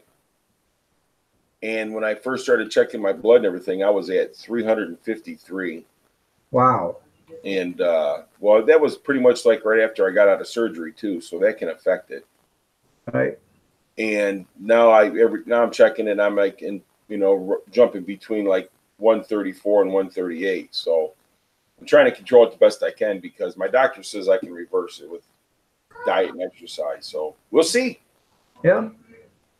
As long as you're not on the needle. No, I take a 2 milligram pill twice daily. What is it? It's a 2 milligram pill. I don't know what it's called. It starts with a J.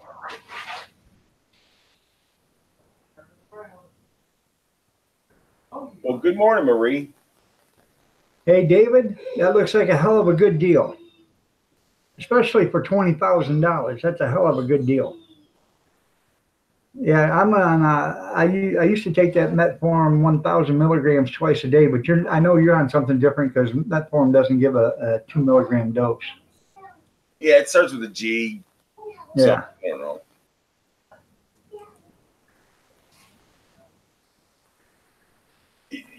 Caroline, if you're borderline, then do something about it now because a lot of people, like Coping Along was saying, she waited too long, and you just can't do it.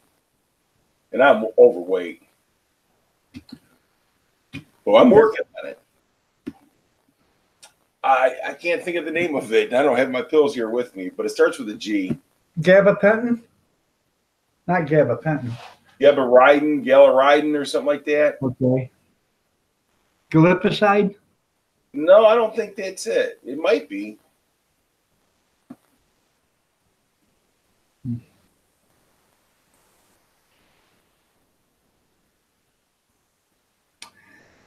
I weighed 428 pounds, and I went and had that. I was on metformin, 1,000 milligrams twice a day. I went and had that gastric bypass, and in 30 days, my AIC went from, I don't know, like 12.5 to 7. Oh, that's fantastic. Well, they took me off and everything. And the next time I went and had my blood test, it was at 5. I just had it done a couple months ago, and it's 5.1. So I'm doing good still. So when I went to when I was in the hospital, I was telling them that I was having symptoms of it, dry mouth and peeing a lot. Right. And so that's when they checked it. So they never really told me. They told me that, anything above 5, can take me into diabetics. So I went to my doctor after I got out of the hospital, and she tested it, and it was at 10.3. And she come in and explained it to me and talked to me about it. And she goes, now, you can reverse this, but this is what you're going to have to do. So I'm listening to her, Yeah, you can do a lot of it with diet. And that's what I'm doing. I found some bread and that, that I can actually eat, which I only eat 1 piece a day, for breakfast. And so, I mean, it's just, and that exercise bike, man, which I haven't been on it in 2 days because I've been busy because of furnace and no power and my sister-in-law being in the hospital. So, but I'll get back with it here today. Is it called Glucotrol?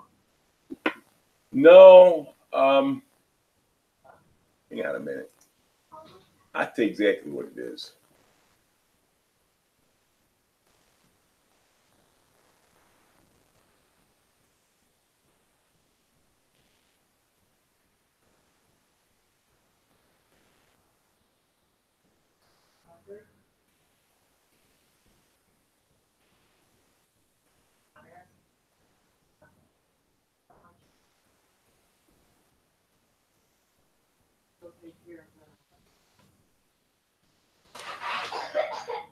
Or is it glucophage? It's something like that. What was it your mom had? Glucophage? Yeah. Yeah. Well, that was just a small dosage pill, right? What are you talking about? They're talking about sugar. Wasn't the glucophage a small dosage, like 2 milligram or something? Glucophage is a pill. Yeah. It's a big pill. Okay. All right. What do you want David to do? It's Glamipiride, Glemepiride. Okay. That's a low dose. Yeah. She said that's a low dose. Glimepiride. No. Hang on. But you can do a lot of it with exercise and diet and stuff like that. That's, What kind of bread are you eating? that's higher. I just found out about this bread. That's it right there. Yeah, Glimepiride. Okay. All right. What else you gonna have? You're right, David. It could be there, so just be careful. I actually like that naan bread. We're talking breakfast. Iced tea. No, we're not having. I'm not having ice cream. That's good. What? Huh? I didn't get this for you. It's for me. The bread I'm eating is called Solo, Sola. It's Okay. good for breakfast. Low in carbs and sugars and stuff. It's got like 3 carbs per slice, and the sugar is really, really low, and it's really good bread too. About 40 calories to a slice. That's enough now. I don't think it's that many calories. You want Yeah. chocolate milk? Anyways, I like that naan bread. It's like a tortilla, but you know the Indians make it and stuff like that. And I can eat that bread, and you know there's other breads I can't eat because it just bothers me so, you know, bothers my stomach so bad. But I can eat that.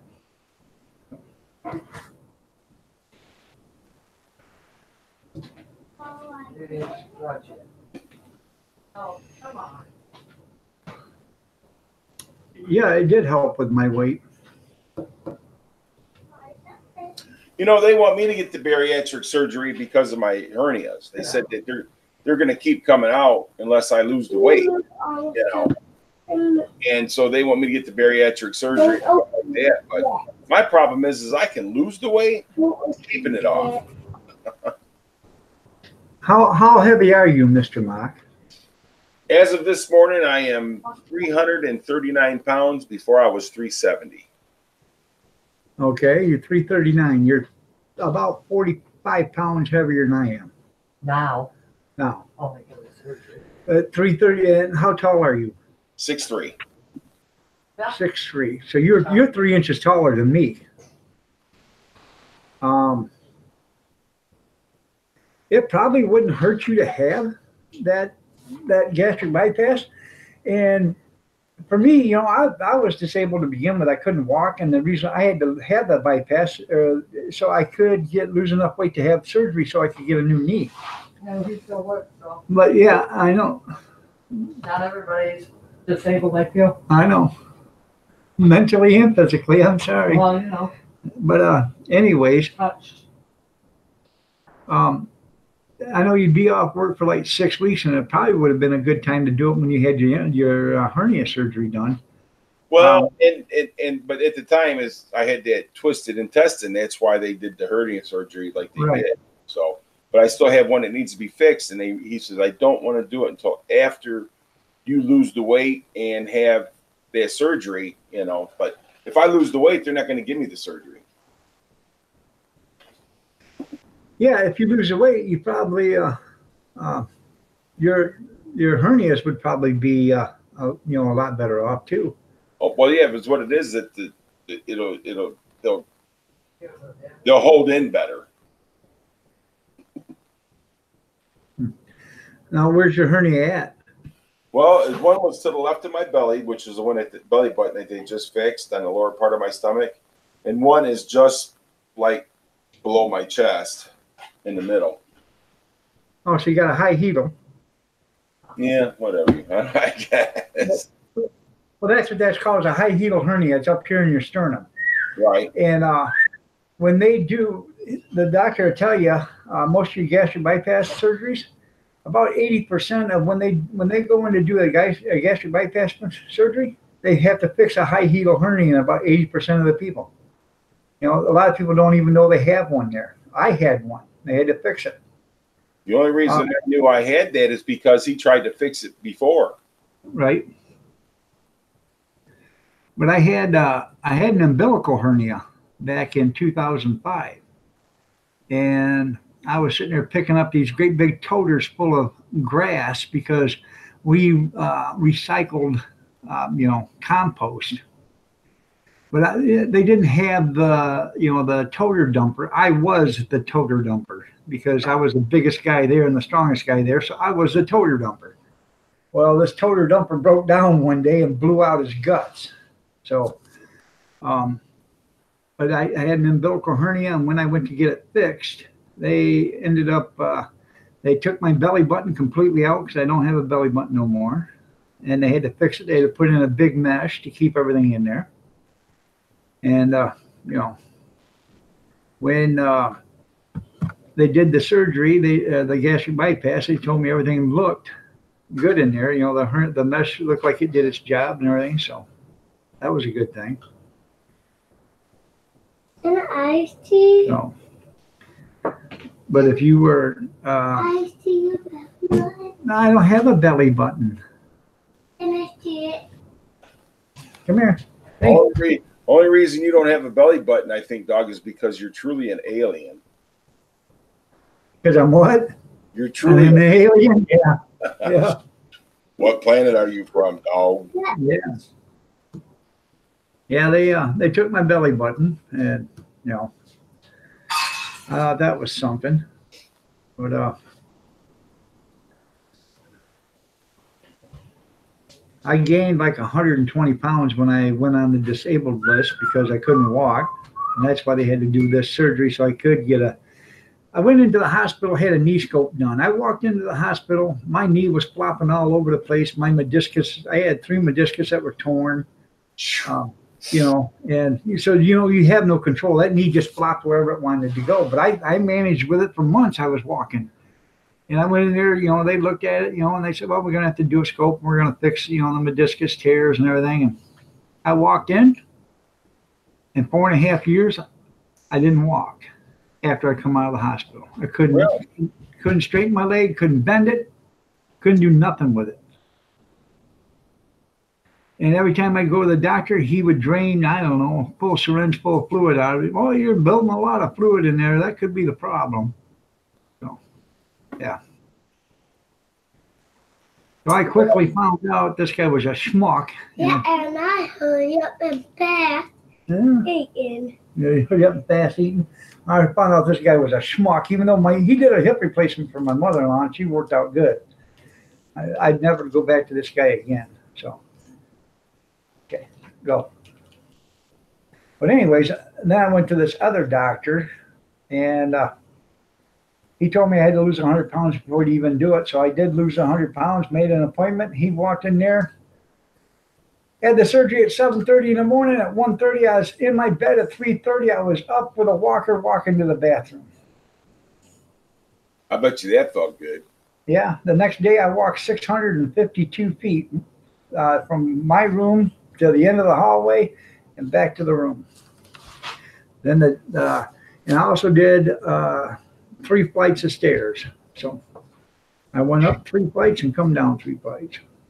Yeah, I got a bad knee, but they told me they only want to do it one time in a lifetime. They don't want to, you know what I'm saying? So they don't need to wait. Right. I'm going to be on until 9:30, yanking another hour and 10 minutes almost. So. Yankee living.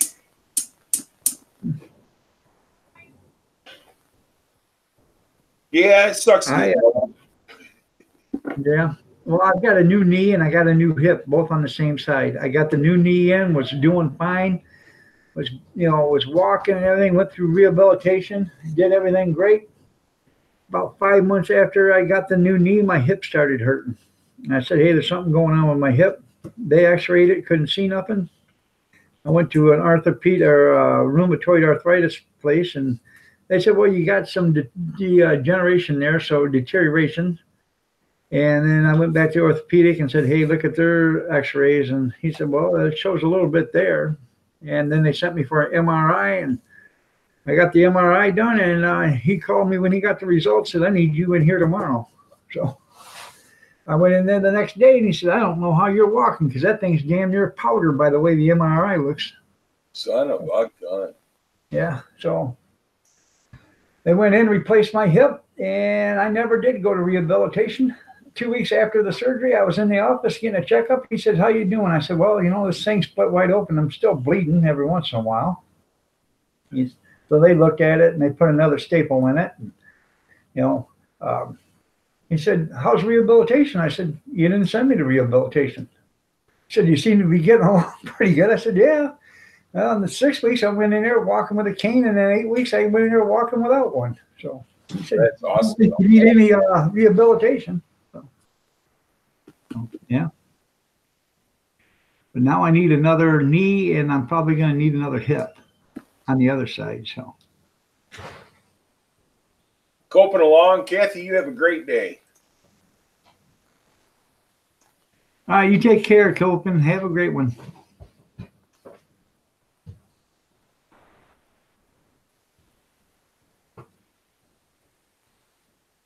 I had to get me another cup of coffee. I had congestive heart failure at one time too. See, I'm AFib from 2003, I was in the hospital for the whole month. That's why I never went back to smoking. And Okay, I will send you a link and you can collect on that when you get back in. when I in 2005 in June, I was working over at the yard and I had a lot of stuff. It was hot and this and that going on. Well, I come home and I couldn't breathe real good. So I went to the hospital and I had congestive heart failure. So that's all better. My heart's back to normal in size, but I'm still AFib. Okay, Yankee, I sent it to your email, so you can pick it up there. My brother just had an AFib heart attack about a month and almost 2 months ago, right beginning of December. He got to the hospital, his heart was beating like 230 beats a minute. So they had to slow him down. Well, in 2003, when I went in there, I was in the same position. My heartbeat was at 250, but I had double lung pneumonia, and I couldn't breathe. So Right. I went in there. They gave me a shot in the arm, and I woke up 14 days later.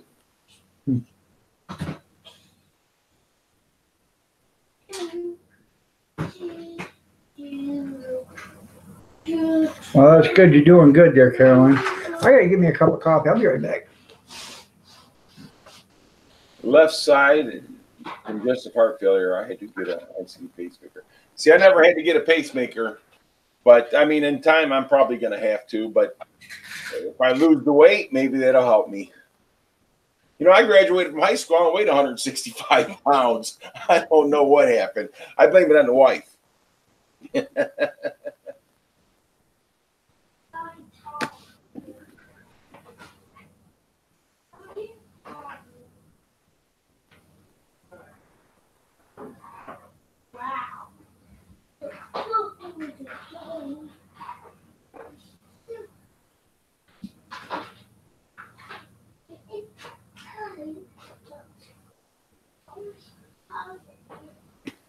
Well, Caroline, I'm going to say a prayer for you because that sounds scary. I don't care who you are,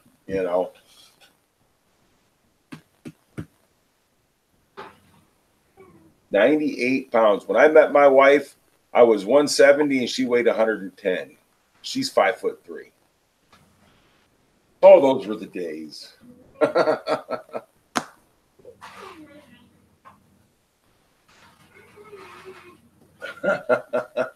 That's what happens when we get older. But then again, you're like dog's age, right? Because I'm younger than you.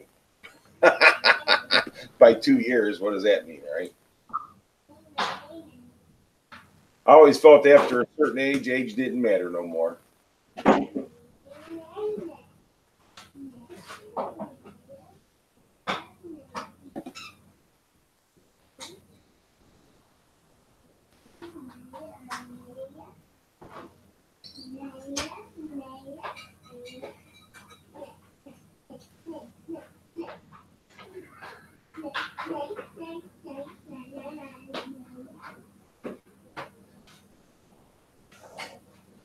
Yeah, I'm 53. Yeah, I weighed 165, and I was 6'3", and I wore a size 30 waist. But I used to jog 5 miles a day, and I had weight training at class in school, so I used to work out every day. And in the summertime, me and my buddies always play football or whatever. So you kept the weight off. But you get older, you get a sit down job, and things change. Things do change, right?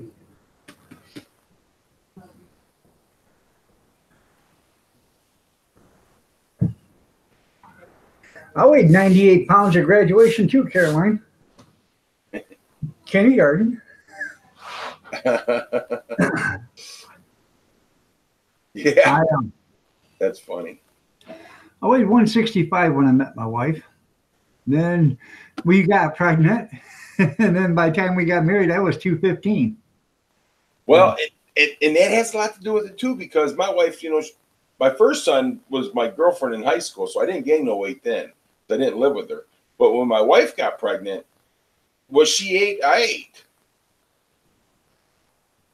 When she ate, I ate. Yeah. Did you like dill pickles and ice cream too? I still like dill pickles and ice cream. I just don't eat them together. All right. Coast Life wants me to make barbecued bacon dill pickles. That's interesting. Yeah, he said he's done. He made it. He says he likes them. He said you don't even have to use dill. You can use bread and butter if you want. But I think if you did a dill pickle then you wrapped it with bacon, then you smothered it with like a Baby Ray's barbecue sauce or something like that, then baked them. I think that'd be pretty cool. In fact, if you had a deep fryer, I think you had to deep fry them first, just to crisp the bacon up to get it to seal, and then put the barbecue sauce on, and then bake it. Pickles and maple syrup. How in the world does that go together? Is that a dipping sauce? But a lot of people in my family don't like bread and butter pickles. I love them. I like them. I like the the stackers. Mm-hmm. I like those, but I like the hot and spicy. Hot and spicy is good too. And then what I do is when I get a jar of hot and spicy, and if I have other pickles laying around that aren't hot and spicy, I'll pull those out and throw them in that jar and let them sit in the refrigerator for a month, and then I'll pull them out. So, it ain't no different than what they did. So. No.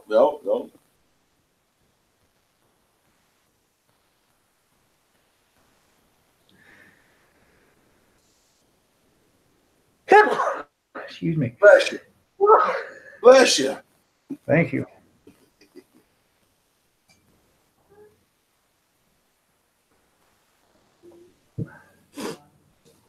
DJ Outdoors. What's going on, buddy? Uh-oh, here comes Sandra.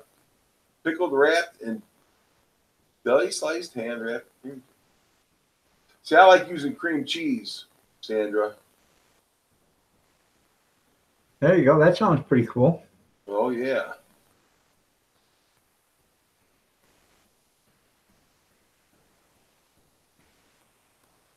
It should work. It should work. I wouldn't see why it wouldn't.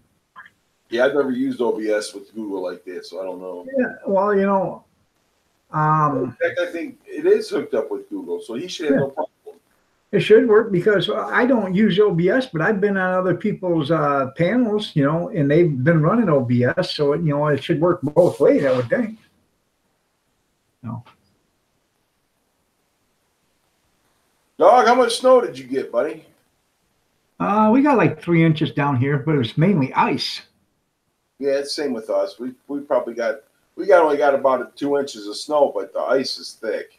Oh yeah, man, it's still coming off the trees. It's pummeled the car and the house. I got fiberglass awnings over every window, and it's just pummeled the living hell out of them. Wow. I got to get out there and see if it's broke any out, but they're that corrugated fiberglass sheeting. I didn't put them on. I wanted to change them out when I was healthy. Maybe this year or next year I might be healthy enough. I can go up and do it myself, So. Well, that sounds good. I get a little scared, walking on grass, but once I get there, that's fine. But the ladder's another thing, But if I can take everything up there, tie everything to a rope and then haul it up to me and then put them on, then I have no problem with that. Right. BJ Outdoors, I'm doing okay, buddy. Every day's a new day. I guess we'll find out today together there, Yankee, if it works or not. I've never done a Google Hangouts private chat with anybody that I set up, and I did one yesterday. I figured out how to do it. See, I'm not just good looking, I got brains too. Well, we need to ask Kathy about that. Do I got brains, honey? No. See, she said no. There you go. Am I good looking, honey? She said, absolutely no. It must be the charm she's in love with.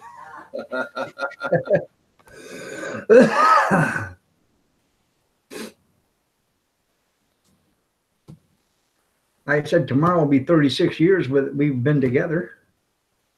I love her just as much today tomorrow as I did 36 years ago. Yeah. That's right. And it's funny, dog, because I've been with my wife for last October for 34 years. And I love my wife as much today as I did the first day I met her. You're right. If not more. I love her more because if it wouldn't have been for her, I'd have been dead 5 years ago. Well, you know, probably me too, you know, but I mean, it's just the thing about this is that we don't respect them when we're young, but when we get older, we really learn that they were always there for us. We start really respecting them. She says, you never rub my feet. I said, all you got to do is ask. You put your feet up here, I'll rub them for you. I'll do the best I can. You know, I got arthritis in both hands, but I'll do whatever I can. My wife, I do, and I rub your back. I do everything I can do to the best of my ability. It's my story, Keith Harvey. Yeah. But it's hard, you know. When I was at the orthopedic surgeon yesterday, they said, man, look at your finger. I said, well, that one's been like that for years, but look at these. These are starting to get huge. And look at the thumb difference between this thumb and this one. This one's almost twice the size as this thumb right here. As far as the joints. You see the joints. I said, but this hand, I don't have no arthritis in the wrist. now, is that rheumatoid arthritis or what is it? I have rheumatoid arthritis. I have osteoarthritis. I have migrating arthritis. And I have, what's the other one? I can't even remember. I have all four of them. Now, is that your family or is it because of the work you've done throughout your life? Some of it is hereditary, but a lot of it is from the constant beating that I took, being the garbage man on and off, bouncing on the truck and all that other stuff just has a lot to do with it. So, if you see that lump right here? Yeah. You should have seen it the other day. It was this big. Okay. This brace right here, I couldn't even get this strap to strap up. It was so big. Wow. So, and finally, I stretched it enough to get it to just barely catch, and I left it there, and then it started to work the swelling down, and then I kept cinching on it. That's what I was telling the orthopedic surgeon yesterday that, he doesn't deal with this, but he likes to, keep an eye on it for me. And he says, well, what are you doing for it? And I said, other than, cinching it down and keeping the pressure on it, that seems to keep the swelling down. He said, well, you're probably doing the right thing. But make sure you get it out and let it air, and then I said I got it on about 20 hours a day. Wow. But I go to a pain management specialist up in Jackson, and first time I was up there, they did 40 some X-rays, and they did X-rays of every part of my body, and I have different arthritis in different parts of in my feet. I have the osteo. I have the rheumatoid in my wrist and in my fingers and in my shoulders. And then I have the migrating arthritis is when you have something you're fine today, and then tomorrow you can't hardly move your elbow because it hurts so bad. That's called migrating arthritis. What it does is it moves from joint to joint. Wow. And a lot of migrating arthritis is caused by hammering or pounding. When you, like this hand will swell up. If I take a hammer and I start beating on something with my left hand, this hand will swell up and look like a baseball glove. And it's migrating arthritis goes through the fingers into the joints or, to the joints of your hand and it just swells right up. My thumb will get that big around, and so will my other fingers. It'll get so big, the fingers will look like this. I can't get them together. Carolyn, I've been with my wife here since I was 19 years old. But I had a few of them in high school, so. That was horrible. Ibuprofen, Caroline. A lot of people say, oh, you eat beans and beans does it. And, well, I can't help it. I love beans. I love baked beans, bean soup, pinto beans, refried beans, you name it, I like them. And I got it, I got to have so much protein every day. And beans is a big part of protein. If you have that gastro bypass, first thing your surgeon's going to tell you, if you go to do it, go to Ypsilanti, to the Forest Research Forest Bariatric Center right there. Best place to do it. You're in there overnight and you're done. But huh? It isn't just overnight. I was gone the next day. I didn't spend. You were not. How many days did I spend in there? 3. Oh, she said 3. Well, maybe I did spend 3. I don't know. Yeah, I know. All right, I spent 3 days. But you're in there. They treat you like a king. They care about That's you, all they specialize in. and that's all they specialize in. So, but Good God, I gotta tell you. I know what my memory's going. Good morning, Christy. You're looking lovely as ever. Well, good morning, Christy. But the thing about it is beans is good for you, man. It So is protein. what is it that's bad that you can't eat them because of your arthritis? It has something to do with your arthritis. It aggravates it. Really? Yep. Only thing aggravates on me is my butt. And, yeah. And it aggravates my wife. They will tell you at that bariatric center when you start after you can't eat food for a week, so they got you on soft liquid diet or whatever for a week, and then you can go to soft stuff for a week, and then after that you can go to soups and stuff like that, and they tell you to eat as much chili as you can eat. Go to Wendy's. I'll tell you, go to Wendy's and buy Wendy's chili because it's got the most protein out of any store chili or any pre-made chili that you can buy because it's got so much meat and so many beans in it, and that's all protein for you. And then trust me, when you have that operation, that little cup of chili right there, that's a 2-meal deal or sometimes a 3-meal deal. Right.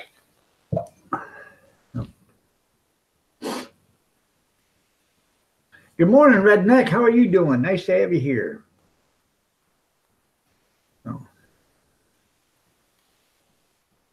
Protein's actually for the healing. Yeah, the protein actually is for healing. Well, and that's what they say because like those Ensure drinks and stuff like that that's got all the protein, they say they're good to drink and stuff after surgery or anything. Right. They had me on. Really push that. Yeah, they really pushed that. They had me on those. They had me on chili. And then, what was it, Kath? 3 months after the surgery, in October, I was in the garage and had a piece of steel rod about this long, about the size of your finger, like 380 rod. Fall out. I put it up on a shelf, up on a plastic shelf up there. And it fell off. And when it fell off, I was in my hover round, and it come straight down, hit me in the leg, and gashed me this long. And I was on blood thinners. And I bled all over the place. It looked like a murder scene in the garage. I mean, there was blood all over the place. By the time I got out of the garage with my hover round, I'm sitting out there on the sidewalk, and the sidewalk's covered with blood. I'm trying to wave somebody down. Nobody's around. Kathy's down in Toledo. I ended up calling 911 because I figured I'm going to bleed to death before this thing because I'm just gushing blood. And they said, well, go get can you go get a towel? I said, I'm outside. I can't get inside, and I'm bleeding really bad. Well, I got grease rags. Oh, no, don't do that. So they ended up, the neighbor is an EMT, but he wasn't home. And 911, I'd called them, and, the ambulance come there, and they took me to the hospital. They never sewed me up. They cleaned the wound, and then they stretched the skin back over and bandaged it. And then I had to go to the wound care clinic every Monday for 2 months, and then every 2 weeks for another 2 months. Before this, it was almost 5 months totally before this thing was completely healed up. And every time I'd go in there, they'd cut a piece of that skin off. And you don't know what hurts until you have some live stuff cut off you without anything to kill it. Oh man. Woo! It was nasty. I couldn't. They didn't want me to shower. I couldn't shower for almost a month. So you had to take yourself a washcloth bath, and I could stand up and I'd put my head over the inside the tub or in the shower and take wash my hair and stuff over the sink. And then you had to wash up for a whole month because they didn't want you getting your wound. They didn't want any dirt or whatever from your body going into that wound. So it was, but getting back to that, that's what I was at 80 grams of protein a day, and they boosted me up to 110. Oh. I said, yeah, I said, you got to eat 110 grams. I said, you know how hard it is to eat 80? She says, I understand that. So you're going to have to eat more. And, because protein helps your body regenerate itself. It helps your body heal. And that's what they say. And that's why I said that, that Ensure and stuff like that, those drinks, man, they're actually really remarkable. They're really, they taste good and they're good for you.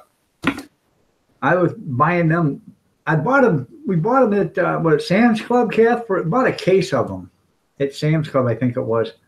Man, it was expensive. I know at the hospital we bought a case of them. It was expensive there.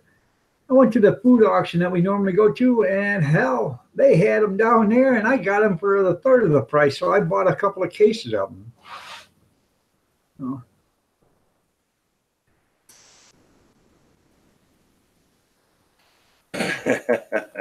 Oh man, I tell you what, it sucks getting old.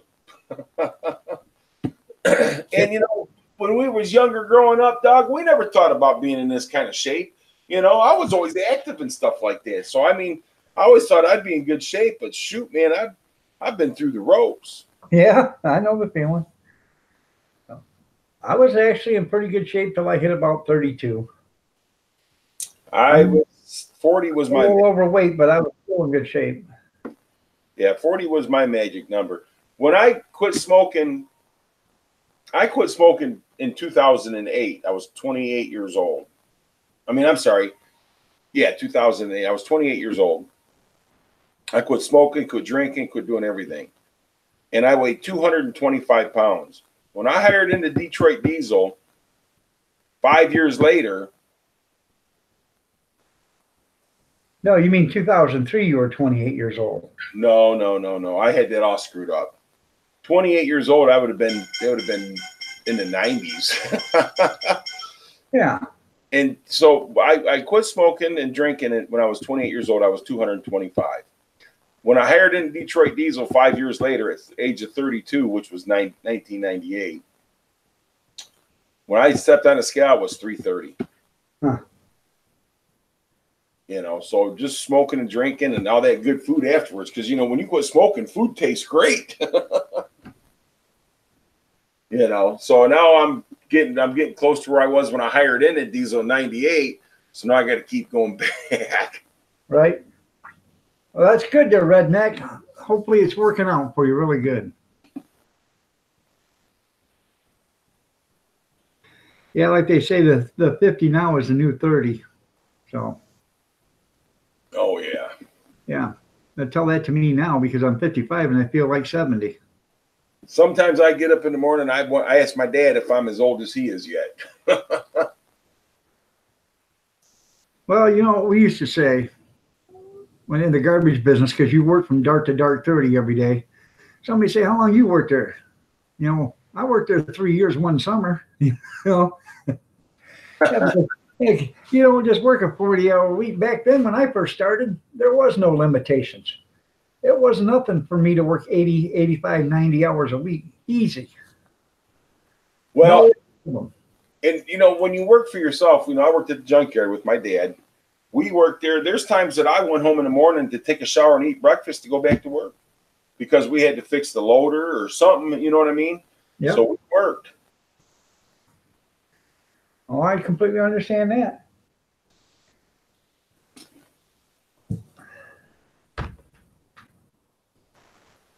I feel 65 to get my AARP. They ask me for AARP all the time. You know, we went to eat somewhere, and I was joking with the waitress, and I says, you know, if I got my what's that? Your old age senior discount. Yeah, they gave me one. Hey, you can. I got an AARP card. I got it through my wife. So, but now, you know, you had to be 55 to get it. And she got it through when she was taking care of her mother. Her mother got an AARP card, put her on it. And then her mother passed, and they allowed her to renew. And when she renewed, she put me on it. And I've had one for 4 years, 5 years. And now I'm 55. I can use my AARP card. We renew it all the time. The last time, Hotels, it ain't all that. well, we use it for hotels and Denny's and stuff like that. You know, when you go to Denny's, they use it and they take it. But it cost, the last time we renewed, I think it was, they had a 3-year for $32, or you could do a 4-year for $36. And I think we did the 4-year. And I believe that's coming up this year. It has to be done. 2019 is the year I believe it comes up. So if I can get another 4 years for $36, I'm going to do it, because we actually saved that the first time we used it. We only used it a couple of times, but you do save the money. I get the AARP card thing all the time. So I mean, how old do you really have to be to get it? 55. You don't even. You just got to be. I think 52 is senior citizens now anymore. All you do is apply for it. If they say no, they say no. If they say yeah, I get them all the time, but they say you get a lot of discounts on them. you can get a lot of discounts on them. If you go, a lot of these restaurants that take ARP, huh? Yeah. Hey, I tell you what, I was surprised yesterday. I went to the Dollar General. I didn't spend much money there, but they said on February 13th, if you were a veteran, 11% discount. So I said, do you got to have your, identification with you or anything? She says, no. I said, okay, I was in the National Guard. Does that count? She says, it sure does. Give me my 11% discount. I didn't spend much there, but, a discount's a discount. No, that's a good discount. And, I think that they need to take care of our vets like that, You're right. Actually, I lost all my my military stuff years ago when the storage unit got wet and ruined it all. I got to go in and re-get a new DD-214 and all this other stuff. I just never have done it. I've never seen the need to really do it because I haven't joined any bars or anything that want to show, they want you to bring in your DD-214 or, your discharge papers or anything else, in fact, I lost almost all my certificates and stuff from the service, my qualifications and everything. I lost all that. It just ruined everything. And I'm sure I could go back and, apply for that stuff, but I don't know what it probably wouldn't cost me anything, but I don't need it. Well, it's funny because my dad was in the Air Force and he got a honorable discharge because he couldn't fly, because every time he went up in an airplane, his ears would start bleeding. Right. So they gave him an honorable discharge, but he could have got all the benefits and everything from that, and he just wouldn't do it. He goes, I don't need a fly, I says, it's not like you're going to give them to somebody else, Dad. You might as well go ahead and use them, And he goes, I don't need them. I'm not going to use them. And I said, okay, it's up to you. I'll have to do that, Junkyard. I went to the VA one time, and I was there for like 9 hours and seen a doctor for 15, probably not even that long, maybe 5 minutes. And that was the last time I ever went. So. Well, I think that I think it'd be toward your benefits to go back and get it taken care of, Right. Well, I got Medicare and stuff right now, so I don't need any of that stuff from the VA. But this was before even me and Kathy met. I went there because I had to go. I wasn't feeling good, so let's go to the VA. And I went up to the VA, and it sucked. So. Well, a lot's changed now. But the thing with the VA, though, it's a lot of waiting. Because people just went through all that. But Carolyn, the thing about it is, Carolyn's talking about then, with her heart and her health and everything went bad that she's on disability.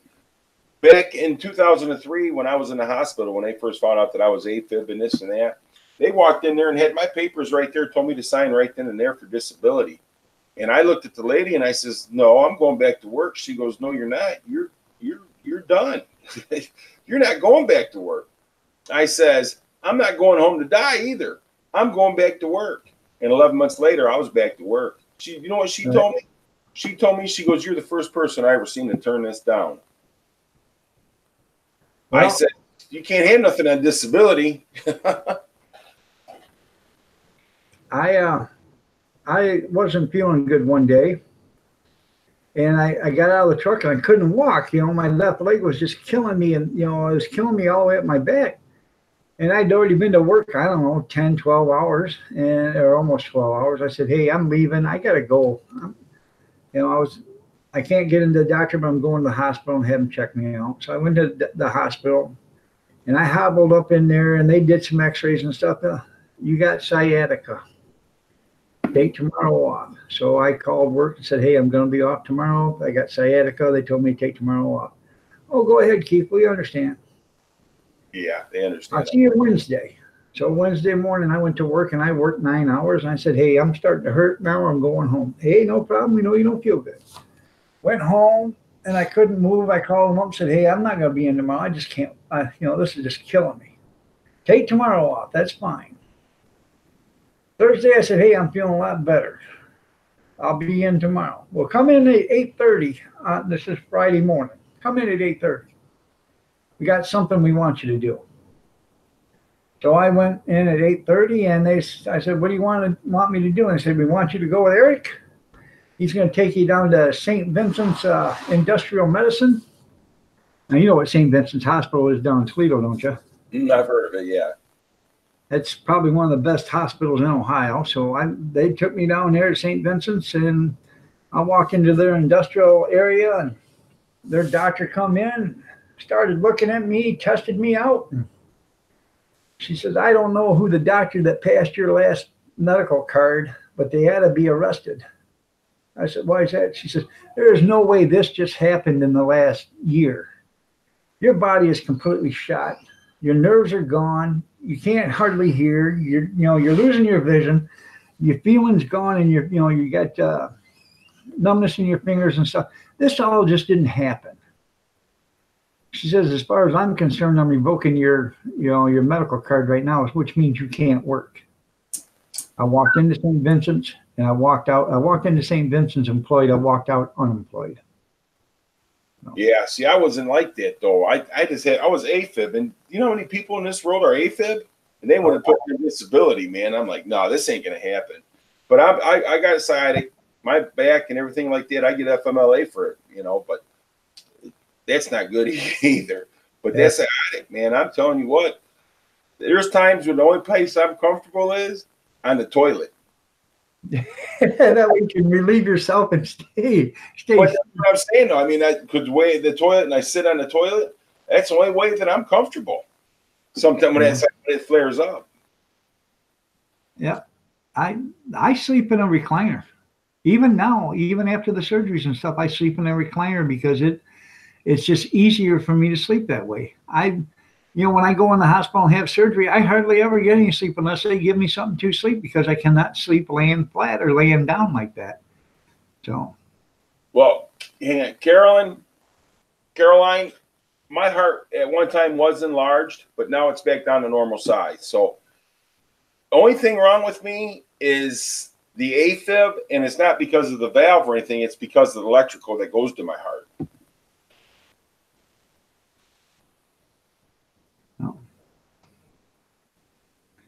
I have an enlarged heart and a whistling heart murmur.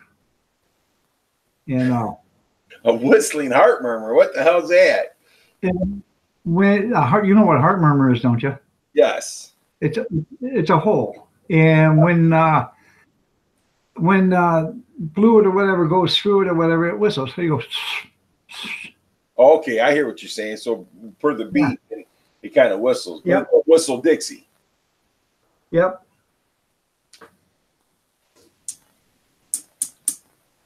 But yeah, I mean, that's just, you know, and here we're talking to all these people, and we got all these illnesses going on, man. We're screwed. And I blame it all on the food. And that's a good point, because they're poisoning us every single day. When you go to the market and buy your meat or wherever, you're getting poisoned, man. You're right. Thanks, Monsanto, for killing millions one at a time. Right. You know what I mean? Oh, it's horrible. It is. You know, and the Monsanto glyphosate is the main reason. For years, the Congress, or FDA, took Monsanto's word that Monsanto did its own study on their Roundup and found nothing wrong with it.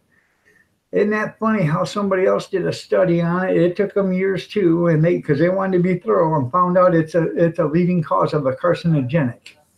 Wow. Yeah. I think they want to use that crap to take down the numbers in society, so there's not as many people. So they're killing us off slowly. You know what I mean? You're right. And trust me, if you smoke cigarettes, the same chemicals in your tobacco, you're inhaling every bit of it. And here's another thing to think of. Why is there a health food aisle in the stores? Shouldn't all food be healthy? Yes. Think of that for a second. See if your mind wanders about that little deal. But even on Picker Rick's channel, we was talking about that, you know. But, you know, you talk about the heart valve. My mom, her maiden name was Pig. I think I told you that before, right? Yep. Well, when she had her heart attack and everything, and they had to replace the valve, they wanted to know if she wanted a hog's valve, you know, a pig valve, or I can't remember the other one. And I says, well, you don't want to put beef in a pig, do you? Right. The doctor looked at me and goes, what do you mean? Her maiden name's Pig, so go with the pig. I think, I remember I asked you about if she was in relation to some of the pigs that live up here. Because they were originally, the old man was originally from Kentucky. What was his first name? Wouldn't have been Ralph Pig, would it? No.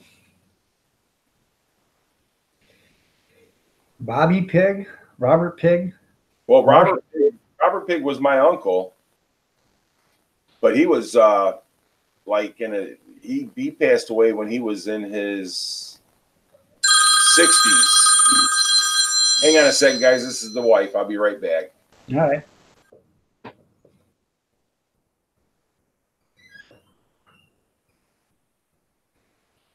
Did you get it, Yankee?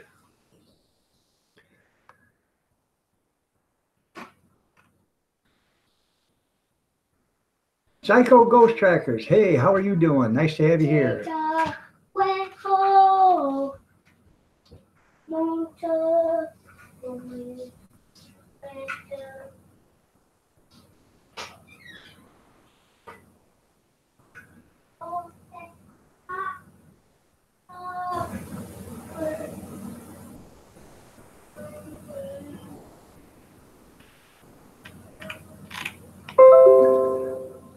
Happy Valentine's Day live stream. Yeah, right. From Picker Rick Live. Picker Rick 1 is live.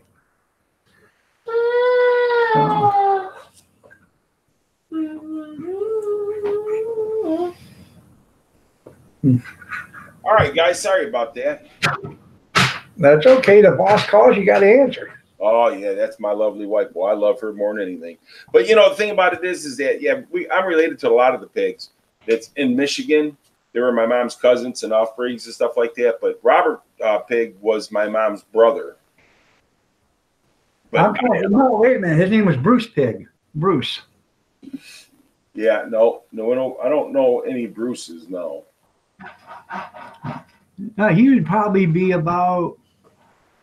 He's passed away now, but he'd probably be about 83 or 84 years old, somewhere around So there. he'd be the same age as my mother. So they could be cousins or something like that, long lost. Well, and they could be because my mom's had two cousins that lived up in Alpena area, and it could be their brothers or something like that I didn't know, or one of their, I don't know. There was a lot of siblings. Yeah. My mom it was 9 children in her family. So what did they do when the winters were cold? They all huddled together. Talk about what did Mom and Dad do when winter nights were cold? I don't know. I guess for at least 9 winters, they. But anyhow, that was my wife, guys. I got to go because my sister-in-law's in the hospital and she just received some crazy news about she can't drive for 6 months and she can't work for 2.5 weeks, so she's going out of her mind. So, okay. Hey, Doug, thanks for having me up. You guys have a great day, and we'll talk to y'all soon. Thanks for being here, Mark. I appreciate it. And tell your sister we are praying for her. Sister. All right, thanks, sir. You're welcome.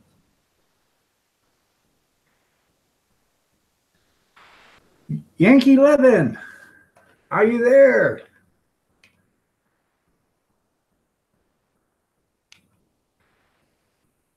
He said it'd be around 9 o'clock. Test live stream. Yankee Living is live. Huh. Okay.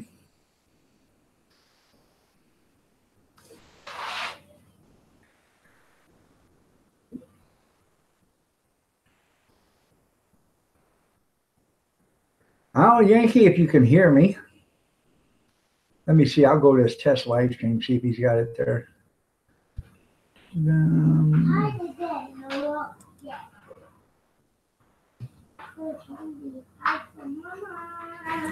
Come on, any day now.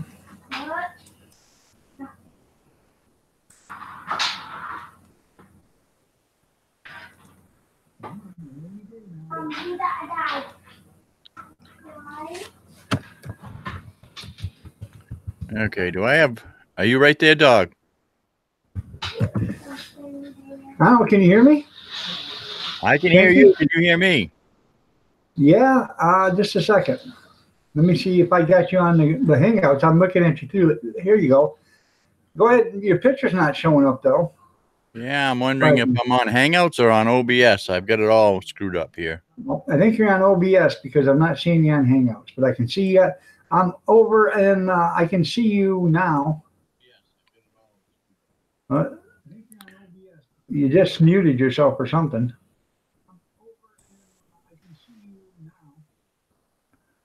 You there? Yeah, I'm here. Okay. Now I'm watching on YouTube and I can see you, but I can't see you on Hangouts. Okay, I'm trying to. Do I have everything muted enough so it's not coming across and all that? Yeah, you're muted. You're fine. Okay. Do I have everything muted enough so it's not coming across and all that? Well, you sound good. As far as the person goes, or as far as the mechanical parts of it? Mechanical parts go. So is a person. Hey, just a second. What I'll do is, don't worry about that. I'll screen share you, and then that way they can see you. They already know what I look like. So. Well, most people know what I look like. I know. But this way they can.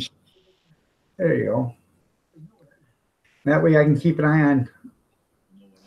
Oh, I have to do something here with the chat. So. There. See, I must have you. I'm trying to get my volume down. I've got the YouTube volume way down, but you're still blasting through. Huh. I'm just wondering if I'm on OBS and Google Hangouts or something. Well, you got to be, because you're on Google Hangouts with your voice. Okay. I'm looking at you now on YouTube. We're sharing everything on YouTube. Okay. All right. I'm looking to see if there's a volume here over on the Google page.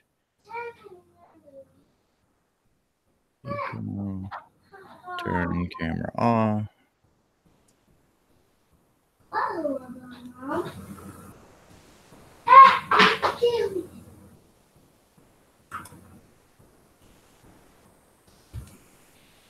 Yeah, it sounds great and clear. So.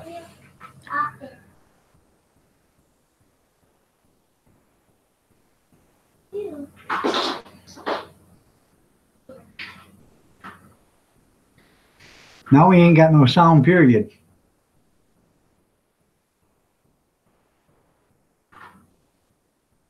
Can you hear me now? Now we can. Okay. I just turned my speakers down themselves. This is a directional microphone, and it just, I was having you come through really loud, but I couldn't hear myself thinking. See, I've never done this, the Google Hangout part and all that. I've only done live streams through my OBS. I've never been on a panel or anything. So, all right. Can everybody see, they can see Yankee Living, can't you? Well, they all ran off to get paper bags. So how's Rooster Dog doing? What's that? How's Rooster Dog doing? Good. I was gonna set up some camera shots and stuff, but I really didn't have time. That's the nice thing about the OBS. I can intermingle. I can run a short little video back and forth as you talk and stuff like that. I got a few shots of Rooster Dog around the ladies down there. Let's put it that way. Is he a stud muffin? Oh yeah, yeah, a little too much actually. He's a chip off the old block. Yeah. Getting closer to spring. I've got 3 roosters now, and I really, he's a mongrel, and the other ones are my New Hampshire red roosters. So I can't get rid of those 2, but I really wasn't going to keep this one here through the winter. And then I got my lungs started messing up on me again, and I didn't really get a chance to do what I wanted to as far as clean various different culling of some of the different chickens and stuff out. So we'll be doing a before and after video with Rooster Dog. Let's put it that way. Before he went into the pot and after he went into the pot? Yeah, yeah. So, well, speaking of that, I just cooked up 2 deli chickens yesterday. I put them in a pan of filtered water, and then I put some chicken bouillon cubes in there, and I let them boil for about, I don't know, an hour or so. I deboned it all. I put all the broth in, I deboned it, and then I screened the broth, put all the chicken in the broth in one bowl. And today I'm going to make chicken and rice soup, chicken and vegetable soup, and then a chicken taco soup. And I'm going to can all those. There you go. I figure there's about 4.5 pounds of chicken, so there should be enough to do 21 quarts of what is in the taco soup? Is that doesn't have any taco chips or anything like that in it, does it? No, it's just corn. So it's just seasoned taco is what you're saying. Yeah, seasoned taco. It's got taco seasoning in it, black beans, red beans, pinto beans, chicken, corn,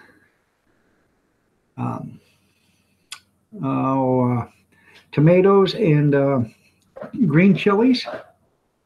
And there's something else in it. Have a good day, Christy. See you later, Christy. Take care. Yeah, I'm gonna do when I get that Rooster Dog taken care of. I'm gonna do a video on some sausage. I make a chicken sausage that comes out pretty good. I blend it a little bit with a little bit of pork fat and whatnot to bring the fat level up and stuff. But I love a good poultry sausage, turkey or that. I mean, homemade, it's really good. Some of the store-bought stuff ain't the best, but homemade, it's really good. Right. Yeah, there's a little bit of a lag, but that's okay. At least we get to see Brad. There's a little bit of a lag of voice or video. Well, see, you talk, and then about 2 seconds or 3 seconds, your voice comes over. Oh, okay.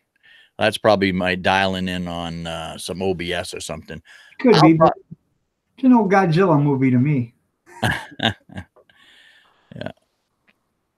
I'll probably do some, I got to do some dialing in. I haven't used OBS, and that live stream I did for testing the other day was the first time I had been on OBS, and I don't know how long. So I've got to do some dial up. I think I'm going to actually take OBS completely off my computer and bring it back on the new updates and stuff, and redo all the numbers and stuff. OBS can be a little bit daunting, but the things you can do with it, I like it once you get used to it. You said the lag's on my side. Hell, I don't know. Huh. Well, when I'm watching your lips move and then no sound, and then all of a sudden sound comes by, but he's probably talking about chat. I don't know. Yeah, I don't know. But I just figured I'd come up for a little bit. I just didn't have, you know, sometimes the lighting in here is pretty bad. It's pretty bright.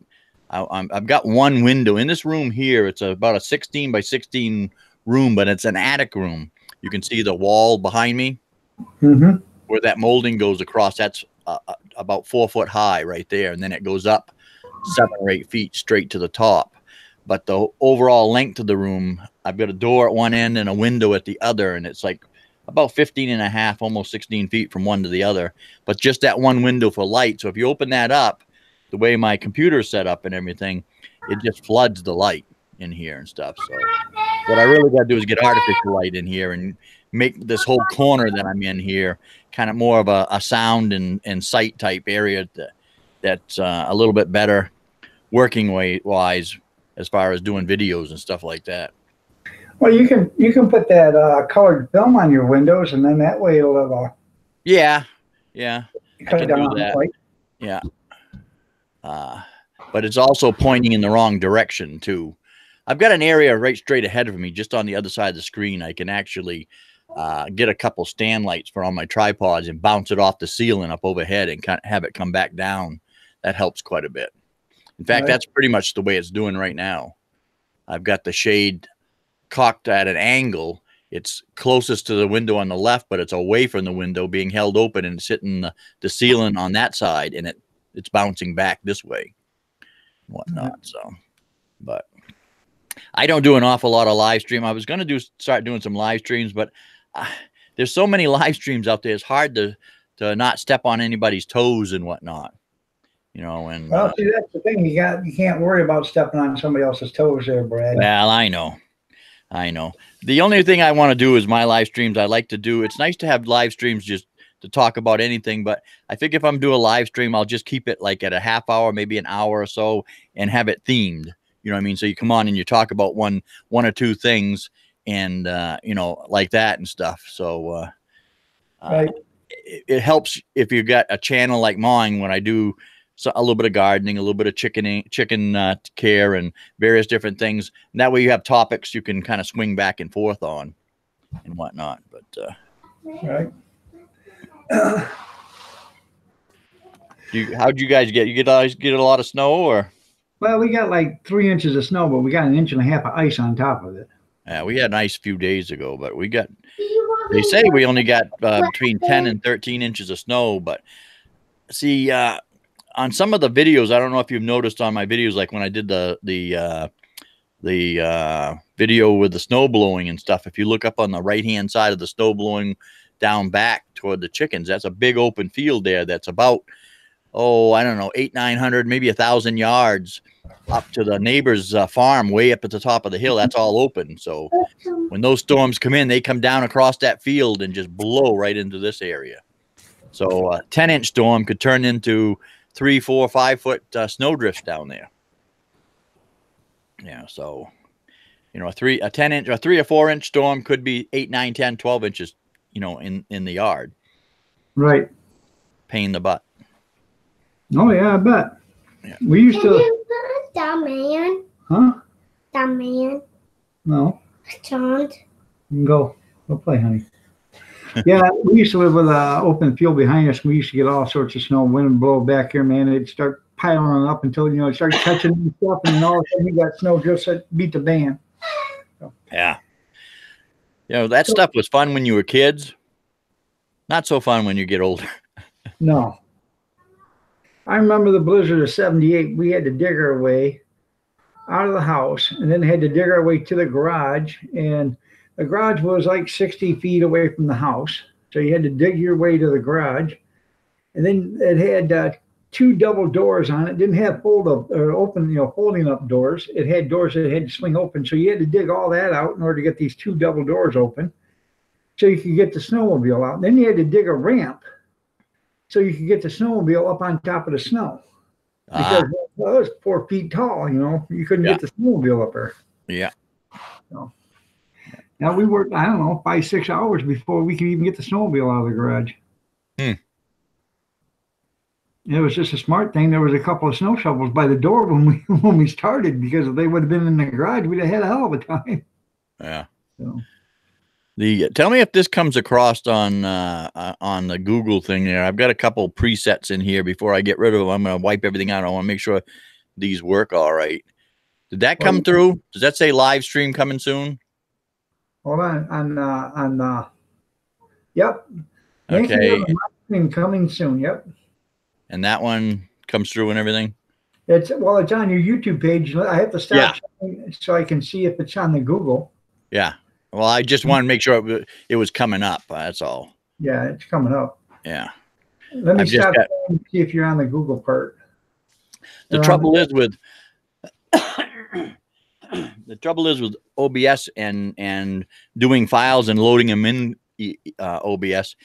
You can load it all up and it all gets there and everything, but all they are paths to things on your computer. So if you go through your computer and all of a sudden you start cleaning your computer out and start changing files around, what you're doing is you're breaking the path from where you put it in to where it actually is now. So then you go to push a button, it doesn't work anymore. Because you're not actually loading the file into OBS, you're just loading a path that you're clicking on to it, if you get what I'm saying. Right. Yeah, so a lot of the stuff I lost because the last time I did much OBS, the computer that I've got now isn't the computer that I had the OBS on. So a lot of the files don't work. So I've got to reload everything and whatnot. You remember when I was doing the live streams, how I was doing the snow blowing and all that kind of stuff? Yep. Yeah. Yeah. See, I had all those files in there and stuff, and it's nice to do that. So sometimes you might have a particular video you're trying to do or whatnot, and you don't want to be on camera at the time. You can show video at the same time. Right. That's pretty cool. I think the best video the funniest one that you've done was and you've never even done it. You weren't even on it. It was a live stream. But you was out, snow blowing your path out to your chicken coop. And I mean, I sit there and watched you for, better part of an hour out there snow blowing. I thought that was just so cool. Yeah.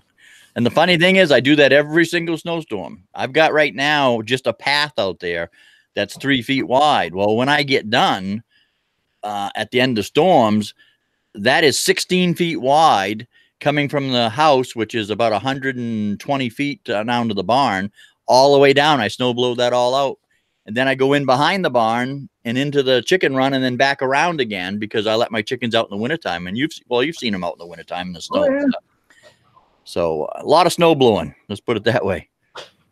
But I usually do that the next day after a big storm. I just do a path to get down there back and forth because I have all the front yard to do. Our driveway is 110 feet from the mailbox to the garage. So, and with a turnout and stuff. So it's quite a bit of driveway to snow blow too at the same time. Right. Yeah, I'm going to have to cut it short. I can feel my chest starting to come on. I don't want to get into a coughing fit. I can be quiet all day long, not say a word at all and hardly cough at all. And all of a sudden I get talking and it just brings it on up. And boy, I'll tell you, I can get into a coughing fit for an hour and a half, so bad that your sides hurt and You know, if you're not sitting down or laying down, you get dizzy because you don't get enough oxygen back in. You get 4 coughs come out and 1 breath goes in, type Right. thing. So So it's getting just better. a quick question. Go ahead. What did you do in your younger life that did this to you? Well, I got into, well, I was a general contractor for one thing. So you know how that goes. I mean, you get into all kinds of things. Everything, you know, I build garages and decks and all kinds of different things and stuff. But I also did a lot of cleanups and that type of thing. Or if you're getting ready to do an addition on somebody's house and you need to cut into their attic, and, you know, you get into areas where people have black mold and stuff like that they didn't even know they had. There's a lot of black mold in a lot of people's attics that people don't even know they had because it never comes down into the house. Just the moisture levels stay up there. And then all of a sudden they start having work done. And then all of a sudden people start getting sick and stuff. You don't have mesothelioma, do you? No, it's, I had most of what I have is I got COPD on top of that. It's, you know, but most of it is scar tissue from some mold issues that I had years ago. And it just, as it gets older, you lose the capacity of your lungs as you get older anyways. Right. So the scar tissue just builds up and builds up and builds up, you know, from then. And then all of a sudden, just a simple cold, you know, magnifies everything. So, you know, you just run into, you just got to watch it. It's something that you got to just keep an eye on and whatnot. And I can't get out as much as I like to in the cold. You know, I've always liked winter. But you know, hey, you take it with a grain of salt and do with what life dealt you, and you know, play the cards the way you can. Right. Hopefully you're still in the game, you know, another 20 years from now. Right. You know, so. Well, I won't keep you talking. I'm going to get out of here in a couple minutes too. Yeah. So. Yeah. Well, give me a chance to get off here. And like I say, next time I come on, I'm going to try just doing it Google Hangouts and find out what that's all about. Cause sometimes I might want to just jump on a live stream and instead of setting my OBS up anyways, and I'll check that out and whatnot. Okay. Maybe I might even go on live stream later on today with Google Hangouts and see what that's all about and whatnot. So, well, if I'm on, and I see you, I'll be out there and looking for you. All righty, Keith. You have a good one, Brad. All righty. Everybody in chat, have a great one. You too. Take care now. You too.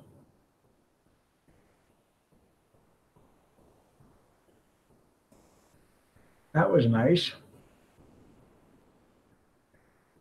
Nice little chat with Brad.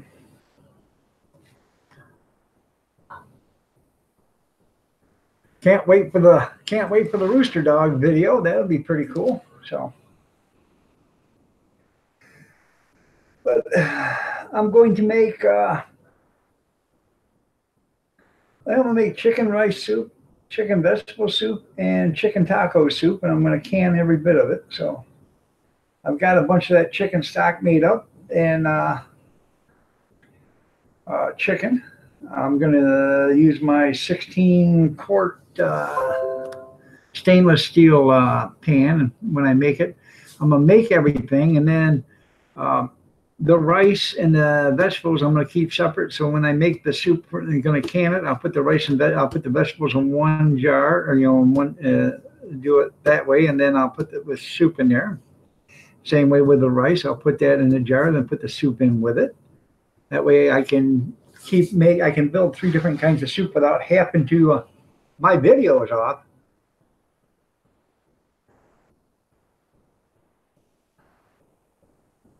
My video should be on, Yankee. You guys can see me, can't you, there, Junkyard? But anyways, I'm going to get out of here in a minute, but because I thought I saw, yeah, because my camera's on. So, okay, you guys got to see Yankee, right? Okay. No, when I was showing him, so because I was sharing his page, it should have showed him. So, anyways, I got to get out of here in a minute, but I appreciate each and every one of you guys for being here. I appreciate Mr. Mock for coming on up. I appreciate Yankee Living for coming on up. Check out both their channels. In fact, check out everybody's channel. it was a good day. I enjoyed it immensely. You got yourself a 4-way lug wrench? Well, that's pretty cool there, Bobby. But anyways, y'all, yeah, I seen you was over there on his live stream commenting. So y'all have a great day. God bless. Prayers and peace to you. Stay safe, stay warm, stay dry, and take care. And Brad, I hope you start to feeling a lot better myself. Y'all take care, and we will see you tomorrow morning. And remember, Gene Chambers, I believe, at 6:30 a.m. Saturday, and I don't know if he's doing it Sunday or not. East Dad, how are you doing? Nice to have you here, brother.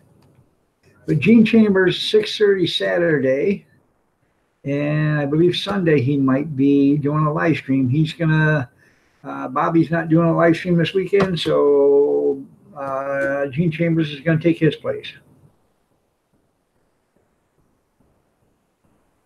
Harbor Freight battery impacts. That's pretty cool there, junkyard. All right, y'all. Y'all have a great day. God bless the half-inch ones. Take care. Prayers and peace. Y'all stay safe. I appreciate y'all being here. I really do. Have a great day.